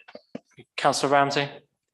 I'm supporting this because I do feel it's important to have the money to hand when we need to negotiate for having any work done. We need to have the money here and we need to have it earmarked. I take on board Councillor Pullinger's notes about we've got hundreds of thousands or whatever it is sitting doing nothing. Can I propose in that case, or not for this proposal, but can I ask or suggest that somebody looks at moving this money over to CCLA, where you get a decent interest rate and you can actually get it out in about 24 hours. So that way we would have our money and our interest. Thank you. Peter. It's already there, to reassure you. That's the first thing to say. And yes, Councillor Pullinger is correct to say that we have a sum of money that is sitting unallocated and we are being charged interest for it, which is entirely correct. Obviously, Councillor Strawn is equally correct to say that actually if we go ahead with this indicative sense, that we charge nothing until eventually we may or may not draw it down. Yeah. So tonight the decision is to set basically a ceiling of 325,000, and then at another council meeting we will have this discussion in more detail, which is whether or not to take all of that 325 or just some of it. Is that a fair summary, Peter? Okay, and if we do take all of that 325, then yes, there'll be, money's out there. Okay, are there any last comments? Councillor Pullinger. I would just ask a question then. Why did we draw down the full amount this year when we haven't spent it? If the proposal is that we would apply for it and not draw it down next year, why didn't we do that this year? Peter? Because at the time of application, which was many, many months ago, the direction of travel for the council was to complete those projects that are listed. Experience told us, and it emerged, that actually we weren't able to proceed with some of those. And indeed, in some cases, we saved that by doing the work internally ourselves. So it was a picture at the time which matured. Can we put the motion, please? Okay, we have a proposal. The proposal is the members agree that a public works loan application may be made up of £325,000. Provision for repayment has been made in the revenue budget, but there will be a further decision when we actually come down to draw that amount at some point. a decision is not required on year 3, and section 106 is still option number 1 when it comes to many of these projects. All those in favour of that proposal, please show. Against that proposal? Thank you. Okay. So that's carried. So Peter, we need to be very careful how that's minuted, please, because we need to be clear that this comes back to council. This starts the application process. We come back to council when making decisions about how much to draw down. So there's no cost today. Okay. Item 16B is the play areas update report, which was originally under exempt. Again, this probably, there isn't, in my view, any reason why this can't be taken in open session. So is there any dissent about taking item 16B in open session? No, then we take 16B in open session. So for members to receive and consider a report from the Head of Governance and Strategic Partnerships, this is around Kitelands Park and Brunel Drive. Karim, is there anything to add on this? For just not too much.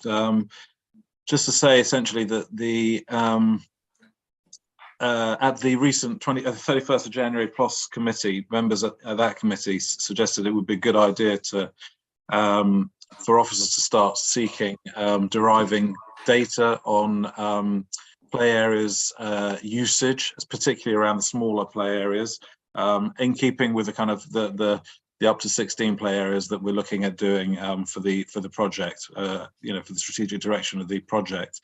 So to that end, officers met with CBC officers and asked them about specifically around how, what their experiences had been in terms of gathering volumetric data for usage.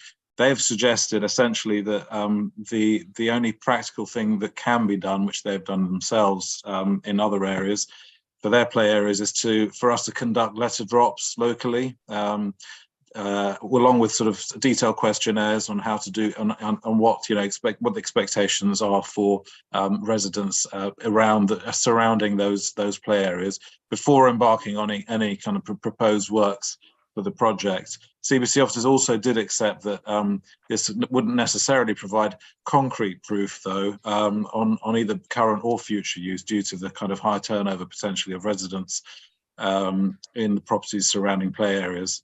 But they suggested this would be one viable approach.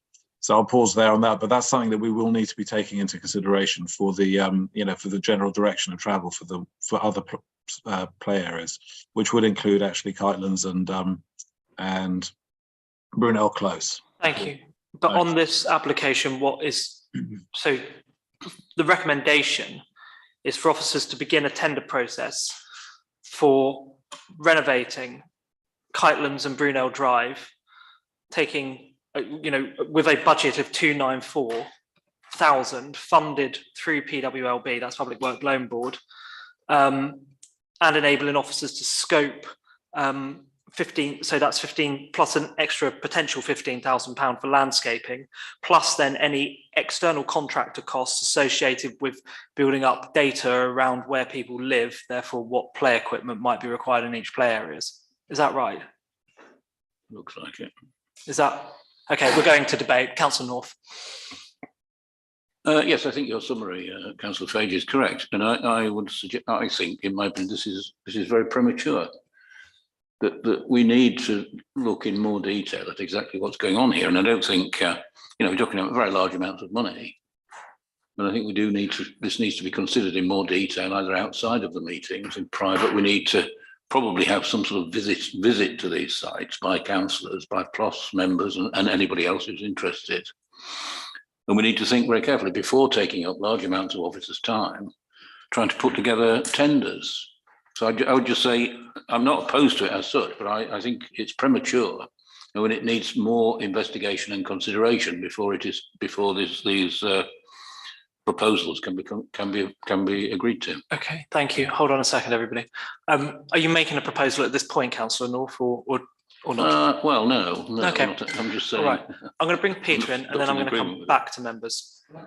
I just gave a little bit more informed sense of direction connected to this. I almost imagine this to be like a continuum. So on the opposite, on one end of the continuum, what we've got here is we've made progress connected Franklins. We know that we've got a range of different play areas within the community. We know that some of them are well situated. We know that some of them are well used, but we really don't have the volumetrics around that. So on the opposite, at one end of the spectrum, we've got lots of play areas that we might want to invest some money in. We're not sure about their usage. On the other end of the spectrum, we've actually got some of our bigger areas, which are defined within this report, which kind of shout out as being probably the good places to invest money. We really can't prove it at the moment. What we've got here, and I do agree, is this is probably premature. What we've got is a sense of direction, but it's not perhaps the most informed, most intelligent, absolutely compulsory thing that we should be doing at the precise time. It's just a sense of direction. So I agree with Councillor North that we need more information connected to this. Okay, thank you. Councillor Russell, then Councillor Pullinger, then Councillor Bold. May I make a formal proposal that we simply do third bullet point, commission an external contractor to provide accurate volumetrics, or if we can do it ourselves, as Mr. Hussaini has just been talking about, that we do it ourselves, because I'm particularly concerned about the volume of traffic at Brunel Drive. It might be a large play area, but do people actually come across the railway bridge to use it? Because otherwise it's right on the edge of town. So I think we need to look at both of those play areas. And then if we're not convinced with Brunel Drive, it can go to PLOS, and PLOS can decide where else we might want to go, as well as Kitelands. So I'd like to make that formal proposal that we look at the volumetrics for both those play areas first. In a moment. Sorry, Councillor Russell, just to clarify on that proposal, the third bullet point says using Public Work Loan Board funds.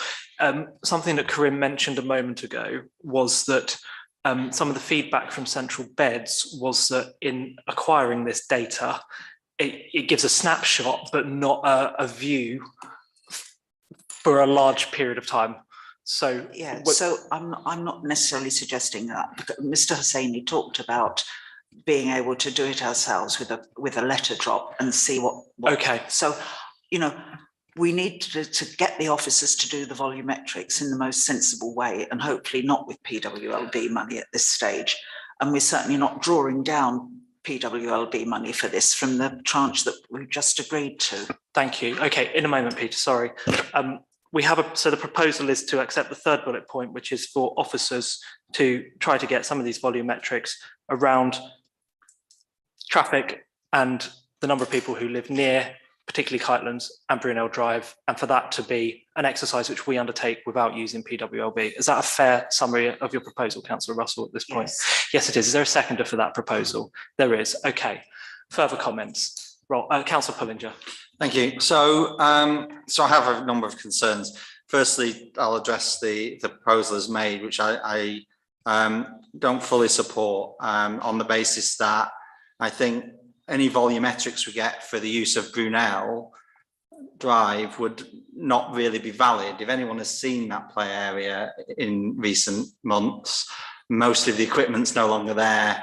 You're not going to get many people, many children using it as a result. And I think, so it's not that as a tool to measure the viability of the play areas, I don't think is necessarily the right thing. I think potentially some form of consultation with residents to understand whether it is likely to be used in the future if it had the right equipment.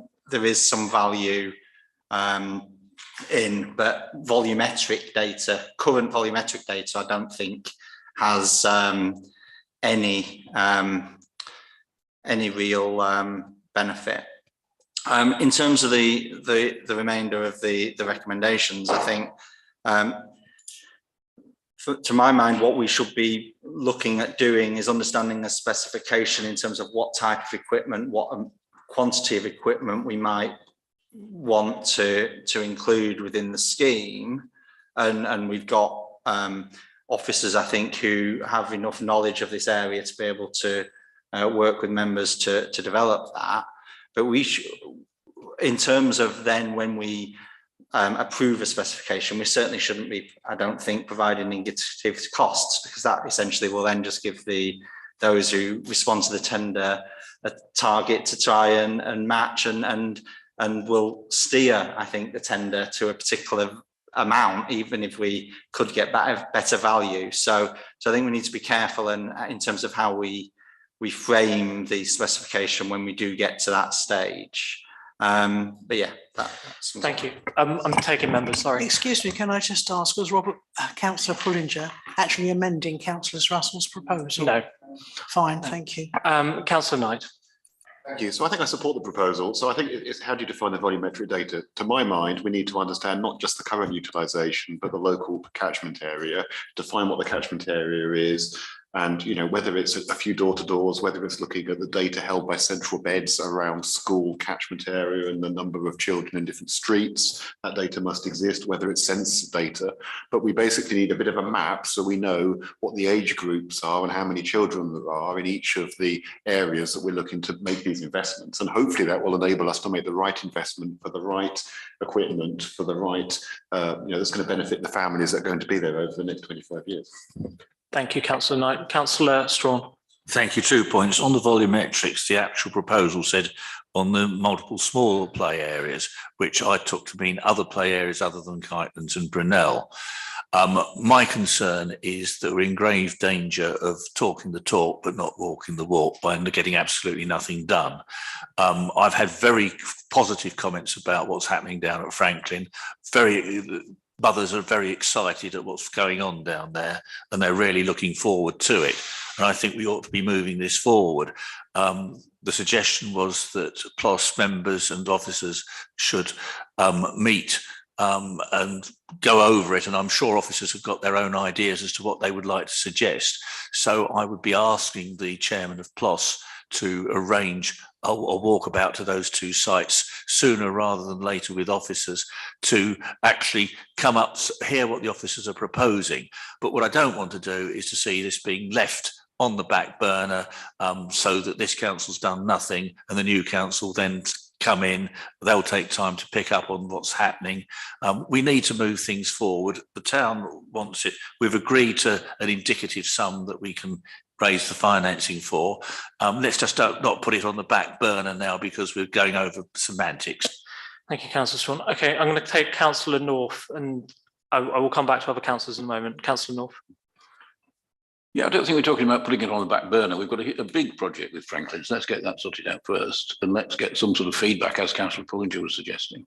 But I mean, it's very positive what Councillor Strawn is saying, but I think we're not putting it on the back burner, but I think we need to go about it in a proper and sensible and measured way. And this ought to be, I mean, we've had detailed comments already about this. It's taken a lot of time in this meeting. The right place for this to be discussed next is at PLOS. Thank you. No, stop. Sorry. Thank you, Councillor North. Sorry, we have a proposal. The debate is about the proposal that's been moved. I'm going to come to Councillor Russell in a moment. I'm going to come to Peter in a moment. There are lots of members who are indicating, but we are going down rabbit holes without making any progress at all. So, and we are going to have, we're going to vote on this very shortly. So, Councillor Russell. Thank you. I'd like to modify my own proposal, given what was pointed out, that it says multiple smaller play areas. I think we are talking about Kitelands and Brunel to start with. And I think that Councillor Knight explained very clearly how we might find out about the play areas and about their potential use as well as their actual use. So I'd just like to say that the volumetric should in the first instance be on those 2 play areas. And if they come out in the wrong way, then PLOS, as Councillor North has said, can think about what the other priorities might be. Thank you. Okay, is the seconder happy with that change? Okay, I'm going to take last comments. Peter, you've been indicating for a little while. Do you want to summarise some of this from an officer perspective? Just ever so quickly. So obviously we're right to say that with any historical play area, any volumetrics will be a little bit tired, because in the sense of what we're trying to create here is a modern new experience. And with a modern new experience, it's very difficult to come to a judgment about how it might be used. Your sense tells you that the volumetrics will increase and that there'll be more people coming to that. So we don't quite know how that's going to come to show itself. There's a bit of intelligence here that I just think you need to be aware of. Karim, can you advise the audience what the advice was of central beds connected to how we should maintain our green areas? Is this relevant? It is, yeah. Okay, Karim? Hi, sorry, Peter, can you be a bit more specific? So I understand that you've taken advice from Central Bedfordshire about the legal responsibilities for the maintenance of green spaces going forward.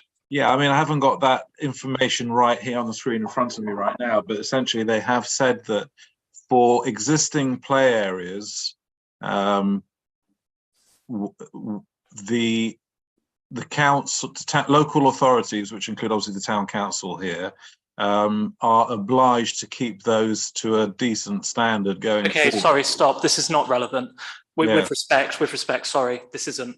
We have a proposal. The proposal is to acquire some data around, it seems, the play areas that have been outlined, all of our play areas, and that's quantitative and it's understanding the catchment areas. This isn't about maintenance and it's not about a figure at this point because that's not part of the proposal. I'm going to take Councillor Knight, I'm going to take Councillor North, and then we're going to move to a vote. One sentence, I promise. So this is about trying to forecast demand. I think Franklin's is different because it's a flagship site that serves the whole town. Some of these other areas have a much smaller catchment area. So I think we need to just be a little bit more careful. And that's why I think we need to try to forecast demand so we can make sure we make the right investment. Councillor North, final word. I would If you rather have not one. say anything more. Okay, thank you, Councillor North. Any last comments? Councillor Foster. Might I say, in terms of, this will come back to PLOS. I think the design and the detail and the content of what we're looking is important, bearing in mind that there doesn't seem to be any sort of inclusive equipment identified in here, and I think that's important. So we've got to make sure that we choose the right equipment, and the site visit and everything else is important before we move forward. Thank you. Councillor Russell, your proposal is that we instruct officers to commission, to embark on work that provides a view of both qualitative and qualitative view and around the potential use of our play areas, including the relevant catchment areas and the rough numbers of children of particular age group who live in proximity to each of them, and that's funded not via Public Work Loan Board. Is that a fair summary? It is. All those in favour of that proposal, please show. Any against? Any abstentions? Thank you, that's carried. Right, we're moving on to planning applications where we have exciting new wording, so I hope we all memorised it. 10A, 2 Oldswater Close, single storey rear extension. Any comments? None subject to our new wording? None subject to the new wording, okay, good.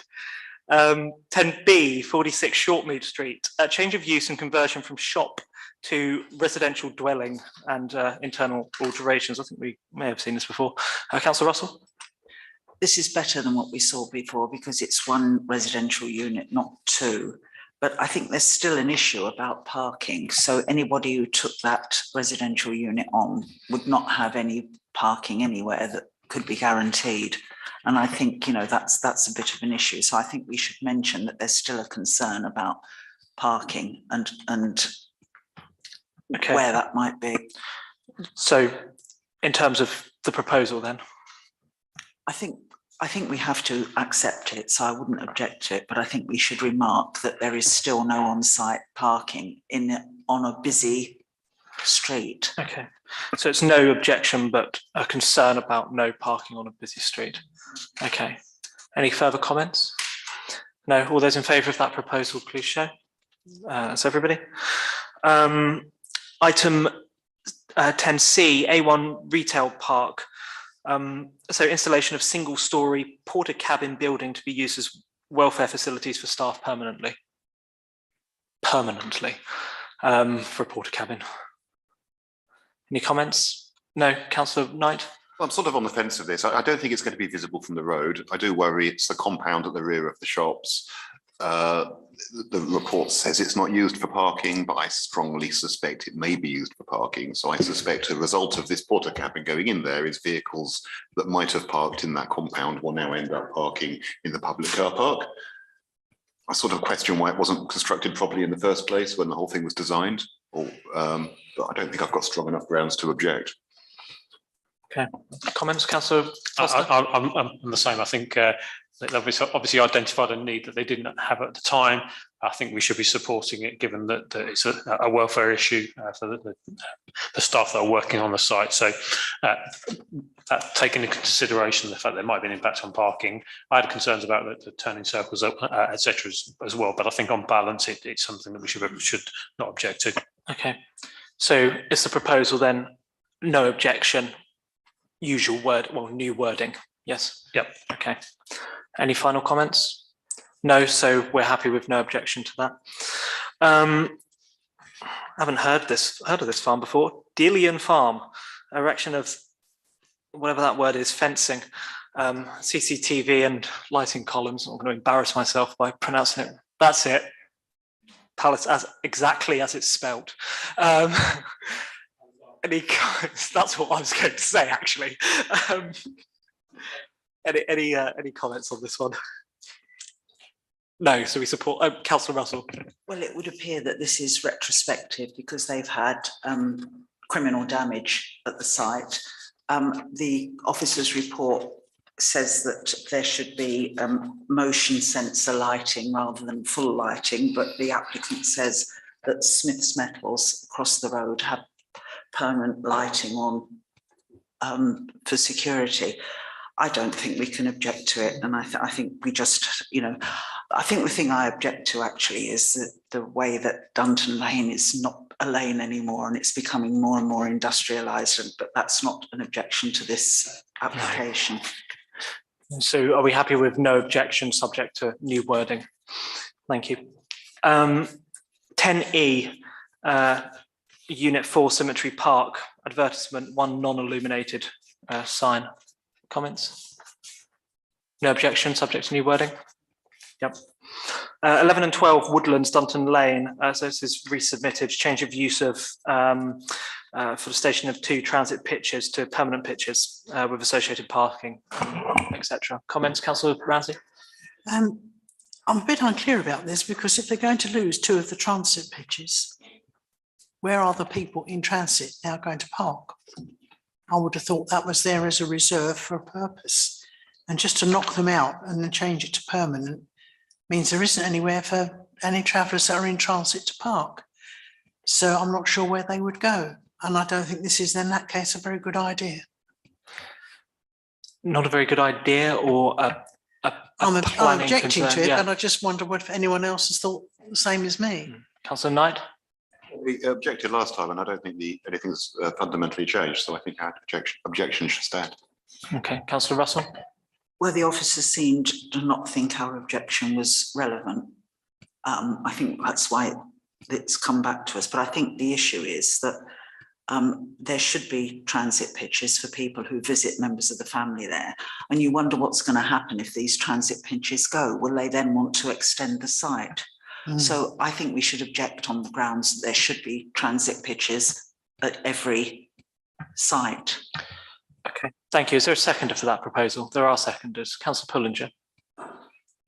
Yeah, and in terms of the specific comments that were made by the officers in response to our original comments, I'm not clear why we mentioned flood risk, but the noise aspect was specifically in relation to its proximity to the road and the fact that for permanent residents, that would be more intrusive on them than for people who were there temporarily, being next to a road. So it was the noise to the actual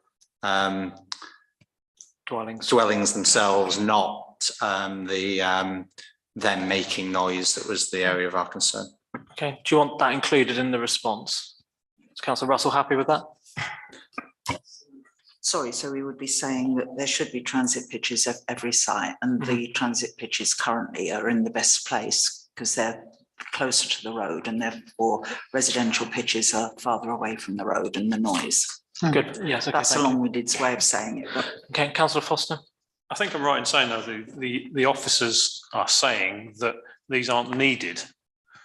So on the basis that the officers are saying we want to turn these into permanent, why would what's the motivation for the officers to turn these temporary transit pitches into permanent if they're not required? If our belief is that they're required and the officers are saying they're not, you know, I'm not sure we can object to it on that basis. If is it our judgment, is that but the officers, I think, unless I'm misunderstanding. Councillor Bond. Being a planning issue, I wouldn't normally pass a comment, but I think you might want to actually inquire how many transit pitches there are, and if there's actually a sufficient number for CVC's current requirement. I don't think there is actually, but I could be wrong, but that's not what I heard a long time ago. So I think that, I'm not going to obviously pass a thing about this application, but I think maybe you need some clarification as to what need there is for transit pitches in central Bedfordshire, and has that need actually been achieved? Okay. I think We're going to move to a vote on this, I sorry. think the problem is that if we go into that and they come back and say there are sufficient transit pitches, we've undermined our own argument. But Right. I think, you know, there should be transit pitches at every site. I mean, we've seen what's happened at other sites, and then, you know, there are just more and more caravans turn up and more space taken, and that's what worries me. So I think if I may, the proposal will stand. Yeah, okay, thank you. Any last comments? No, Councillor Strawn. No, I just do have some concerns over the comments that Councillor Foster mentions, because if I remember it correctly, these are, according to Central Beds, they don't need them as transit sites. And if they cease to be transit, then they obviously the logical conclusion they then become permanent. So I think that we've got to have some very firm up the actual reason for the need for the transit sites, and the loss of them would be detrimental to the people that need them, because CBC I think are saying that the transit sites are no longer relevant, and therefore they become, that's why they recommend they become permanent. Thank you. Okay, we're going to, so the proposal is to object to this planning application on the grounds of the loss of transit sites. The current transit sites that we have on that site are, or transit spaces, whatever, are appropriately located because they're the ones which are closest to the roads, and if they were to become permanent, that wouldn't be an appropriate location. And that there should be transit pitches And that at every site. There should be transit pitches at every site. Okay. Well, those in favour of that proposal, please show. Any against? Any abstentions? There we go, that's carried, thank you. 10G, 36 Drove Road, erection of, so this is, we've seen this before, it's a demolition of single-storey side and rear extension to an existing dwelling, and it's the erection of 3 new ones. Any comments, Councillor Russell? I've looked at this, and the previous proposal that they got planning permission for was to turn the existing house into 4 flats. And they now want to build 4. They want the house to be 1 unit and 3 more units. 2 will be 3-bedroom units, 2 will be 4-bedroom units. So when you look at the traffic survey that they've done, it's totally irrelevant, because you're going to have more car movements for 4 detached houses than you are going to have for 4 flats. And it worries me that the figures that they've got go back a long way. And we've had the development since the traffic surveys were done of the Balk becoming 1 way, and therefore a lot more traffic going up to the Eagle Farm Road, London Road junction. And this is very near to that junction. And there are queues back through there very often, particularly at peak times. So I think we should object on transport grounds, on traffic grounds, because this is very different from the original application. Thank you, Councillor Russell. In the interest of the precision that we were seeking earlier from your new wording then, so the proposal is to object. Town Council, we reference our neighbourhood plan, etc. The Town Council objects to aspects of this proposed development, namely the access to this, for this number of cars, to this It's number the of impact properties. on the traffic, particularly given since the original permission was awarded, we've had the Balk made 1 way, which has made that road even more congested. Thank you. Okay, so there are seconder for that proposal. There are seconders for that proposal. Any comments? Councillor Strawn. Yes, just on the concept of what we were looking at earlier about how we object, Councillor Russell mentions the fact that there was a traffic survey which now appears to be outdated and would therefore be inappropriate for this particular development. Would it be appropriate to actually point that out to Central Beds as part of our objection, is that we note that the traffic survey was carried out and it is now some time, hence the point of the bulk, rather than. Are you happy to include that? Sorry, microphone. Sorry. Well, I think we could do it in shorthand by just saying there needs to be an up-to-date traffic survey. Right. Which is the same thing. Yeah. Thank you. Any last comments? Councillor Pullinger? I mean, I think it covers it, but it's just, for example, it lists a load of bus timetables as part of the transport assessment, which obviously bus timetables from 2015 are not really valid to an application in 2023. Go so far as to say not even remotely relevant. Okay, thank you. We have a proposal. All those in favour of objecting on the grounds laid out, please show. That is carried, thank you. Item 11A, planning application outcomes. Any comment? Councillor Bond. Just glancing at these, they probably can need to be updated closer to the time. They refer to being as it was on the 25th of January. 25th of January is when DMC sat. 2 of these applications were heard at DMC and actually have been determined. So maybe, we're now the 14th. It might be better to do them at least a couple of weeks after DMC, where possible, because definitely there's incorrect information. So it's not updated, up-to-date information in the report. Thank you, Councillor Bond. Yeah, if we could just note that, if that's all right, please, for the minutes. I think we should also think about how we receive these application outcomes, because there's a lot on there which we didn't object to. And, in the interests of saving the planet and not cutting down too many trees, we could save on a little bit of staff time as well there. Okay, item 12, the accounts, financial administration. So there are no accounts available for this agenda. I think that's as per usual for first meeting of the month. Item 13, items for information, minutes of the Biggleswade Allotment Association meeting. For members to receive these minutes. Is there any comment on these minutes from members? Any comment? No? Are we okay to note these? The only thing that jumped out at me was item 11 for BTC to define a tidy plot. If we define a tidy plot, that will have to go into the policy, and that is a policy change, which would need to come back to council.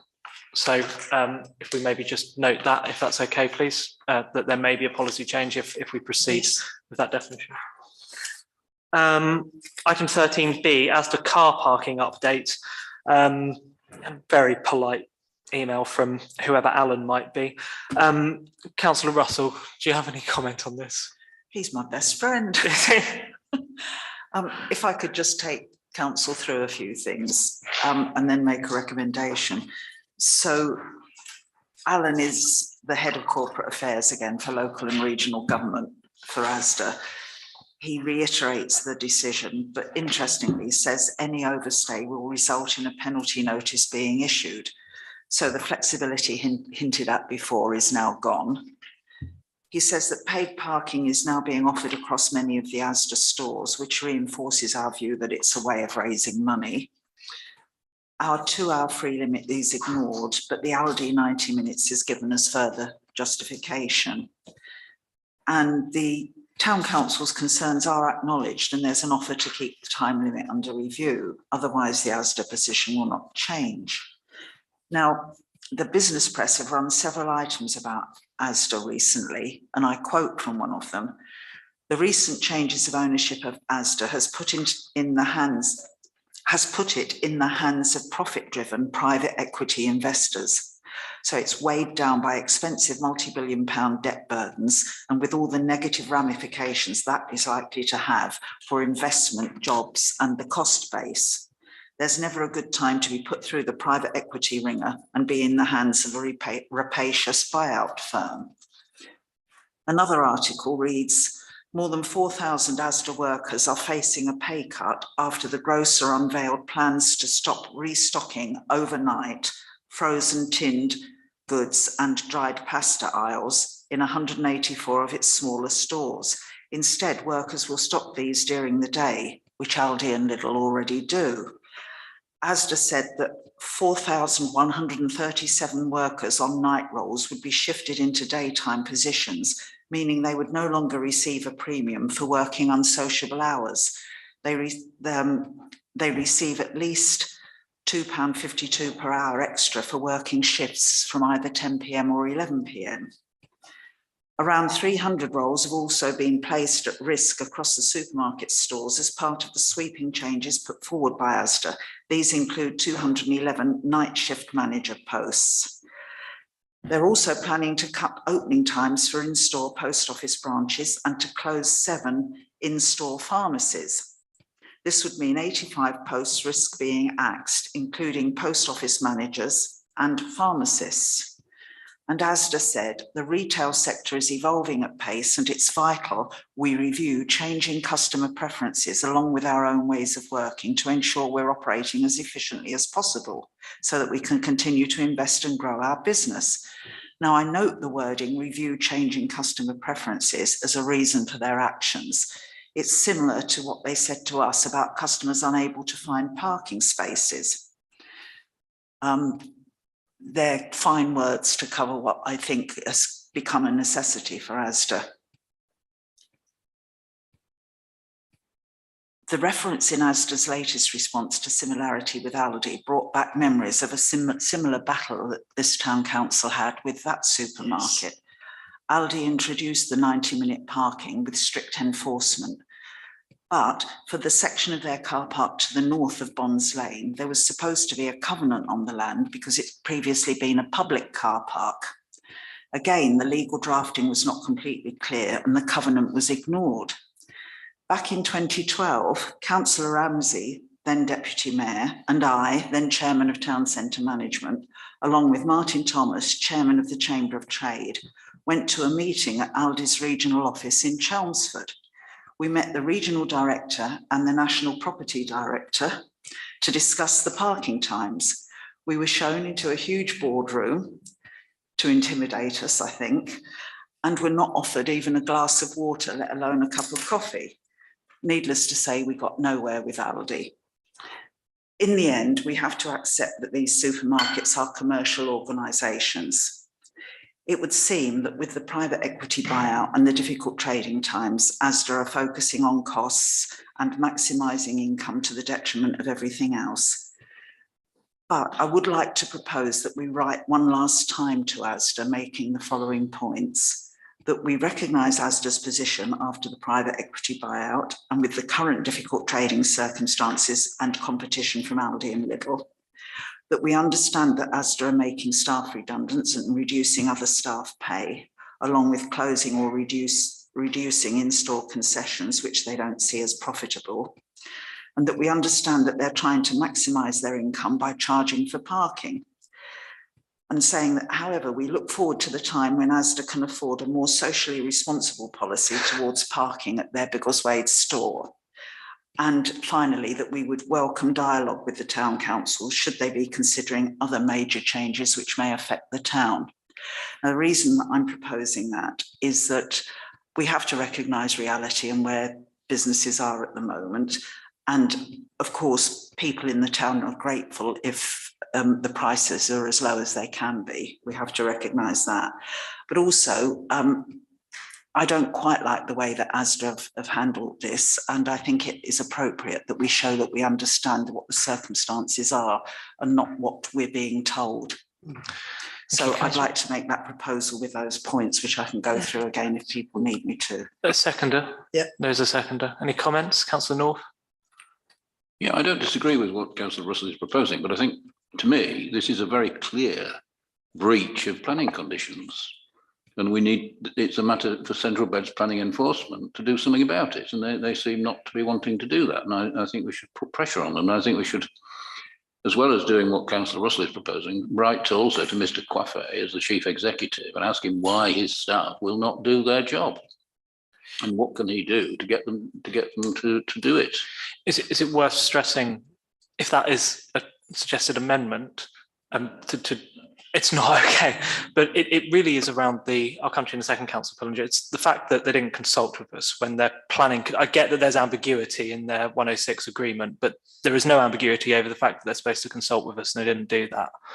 I wonder whether that's worth one last push or not, but Councillor Pullinger. I agree with Councillor North. I think we absolutely ought to continue pushing. I don't disagree with writing one final letter, I guess, not that it's going to achieve anything, but making our final point clear, because I think their letter was very clear. We're not going to engage in any further correspondence effectively. But I don't think we can just let this lie at that. I think that central beds do need to really look at this properly from an enforcement perspective on the consultation issue that you just mentioned, but also on the blatant intent of the wording of the Section 106 agreement. And I think that, yeah, we should absolutely write to the Chief Executive of Central Beds. We should write to the leader of the council as well. And actually, we should be, if that doesn't bear fruit, we should then be making a more a louder public noise about this, whether that's through the press or through other media, because I think we're not doing the best to our residents if we turn around and stop fighting for this to be reversed. Thank you. Councillor Russell, and then we're going to move to a vote. I think there are issues there. I mean, if this proposed letter goes out in the same way as the previous letters, it will be to Lord Rose, but it's copied to half the world, including CBC. I've no objection to be copied to Marcel Coffey as well, and Richard Wenham if council feels that that's necessary. Central Beds have made it very clear that they don't think they can take this forward. There's no harm in another push on that. I have an appointment with the Chronicle tomorrow morning because they know this is on the agenda and they want to know what happened at the council meeting and how we're going to take things forward. So it is in the local press, that we're trying to do our best for residents. So I don't mind adding to the list of people copied, both Marcel Coffey and Richard Wenham, and we can send their letters with a request that they check again with enforcement about that clause. I mean, we can put together wording because we've got all the information in previous council papers. Thank you. Okay, Councillor Strawn, and we're moving to a vote. Just an observation, might it be sensible in the big preamble to the letter saying it is understood from national press reports or business press reports that, so that's where we're getting our information about what Asda's approach is. And the other thing, if we're copying in people, shouldn't we copy in our MP? Possibly. It's literally the world and his wife. But look, I think the mood of the council has been aired. We don't need to take a vote on this because this is an item for information. Have you understood roughly where you think some of this should go, Councillor Russell, given that council made a decision for you to write in the first place and see some of this through? We've certainly heard Councillor Pullinger's comments about whether we go slightly beyond local press as well, potentially if we can't get anywhere, but it is worth one last try. Yes, I don't expect it to be any more successful, to be honest. Okay. We'll move on, but we can bring this back to council if necessary. Well, let's keep it on the agenda in case they reply and any of the Central Beds officers reply. Okay, we have item 13, CD, something, CCTV update. CCTV, 3 Cs. Isaac, sorry. Yeah, thank you, Chairman. Isn't it? So a letter was sent to CBC on the 30th of January as instructed by council. This was acknowledged on the same day with the CBC officer stating a response would be sent in due course. To date, nothing's been received. Officers have also sent the relevant email threads to Councillor Foster as requested. Thank you. Thank you, Isaac. Any comments on this? Ian, sorry, Councillor Bond. I followed this up after our last meeting, had an opportunity to discuss it with officers at CVC, and I've seen correspondence which has actually been sent to BTC. Now, what's clear, the reason these lines haven't been released yet is because Central Beds actually still require these lines because they're still out waiting for new lines to be released by Openreach. And once those lines are available, then this line will actually be handed over to BTC. And I've actually got that clear in writing from CVC regarding this. Thank you. Councillor Knight. Thank you. My understanding is we are aware that they use these lines. We just require that the legal title to these lines is transferred. And what we discussed last time is we will make a commitment to maintain the lines so their service is not interrupted, but that will allow us to procure the lines that we need at a better rate. So I think they understand that. I think that's made clear in the letter. It's very disappointing they don't seem to be cooperating with us, and I think we need to pursue this via political channels. But I understand that the correspondence was shared with the leader of the council and other senior politicians. Isaac? Yeah, that's correct. Okay. Do we need a decision now on how to proceed, or what is the next step? Are we waiting for Central Beds, or are we just at a stalemate? It's disappointing, isn't it, that they haven't had the courtesy to do anything more than acknowledge the letter that we sent in the time available. But as I say, I think we need to pursue political avenues at this point. Councillor Strong? I think Isaac would be in his remit to say we haven't received a response from this town council pressing me for answers, which I will need to give to the next council meeting. Thank you. Okay, is that okay, Isaac? Is that clear? Yeah, of course. All right, thank you. Thank you for this report. I know this is ever so complicated and this has been going on for a very long time, so thank you for your continued efforts on it. Again, doesn't require a decision because it's for information. Item 13D, Drove Road Chapel update for members to receive a written report from the place shaping manager. So Isaac, this issue again, when my report's gone. I don't have any updates to share, thank you. There's nothing to share. Any comments on this? I seem to have misplaced mine. It might be in this pile of paper that I've put down next to my chair. Are there any comments, Councillor Russell? Just to note it, but say how well this project seems to be progressing, and it's good news. Excellent. No, thank you. Okay, we note this. Item 13E, planning case types and descriptions for town council consultation for members to receive a written report from Karim. So this, I think, was provided by Councillor Ramsey. This is what we are consulted on and what we're not as planning application outcomes. Any comments on this? Councillor Russell? I'm just a bit concerned at whether this is out of date, because I think this is quite a few years old. And there have been quite a lot of changes, particularly to permitted development rules. Sorry. Also,